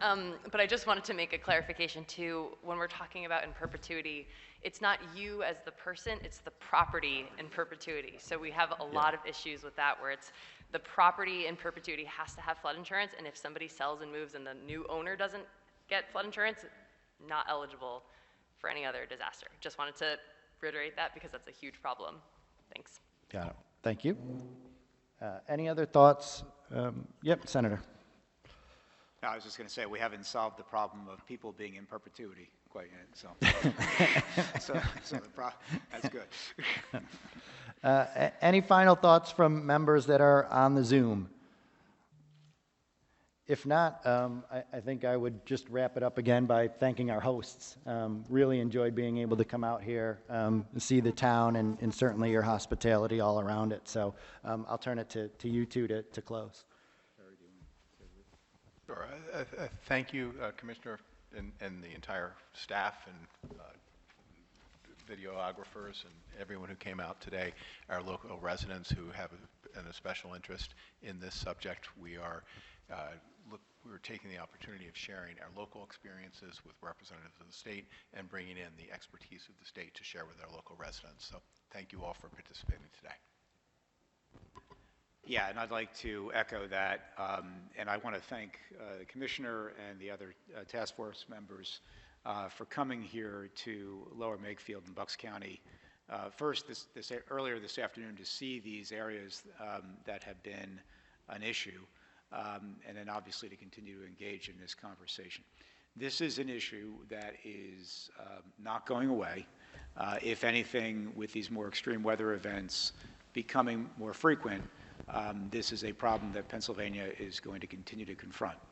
And so the work of this commission is obviously very timely, and I look forward to taking a look at least an initial draft of some of the recommendations we could wind up making. But this is critically important work, and I encourage members of the public to continue to weigh in with comments, and those comments are important to inform our thinking on this and ultimately the work product that comes out of this process. So again, thank you, and thank you for all the folks who have come before us today to give us their insights as well. We're very appreciative of that. Okay. With that, the task force will stand adjourned. So thank you all.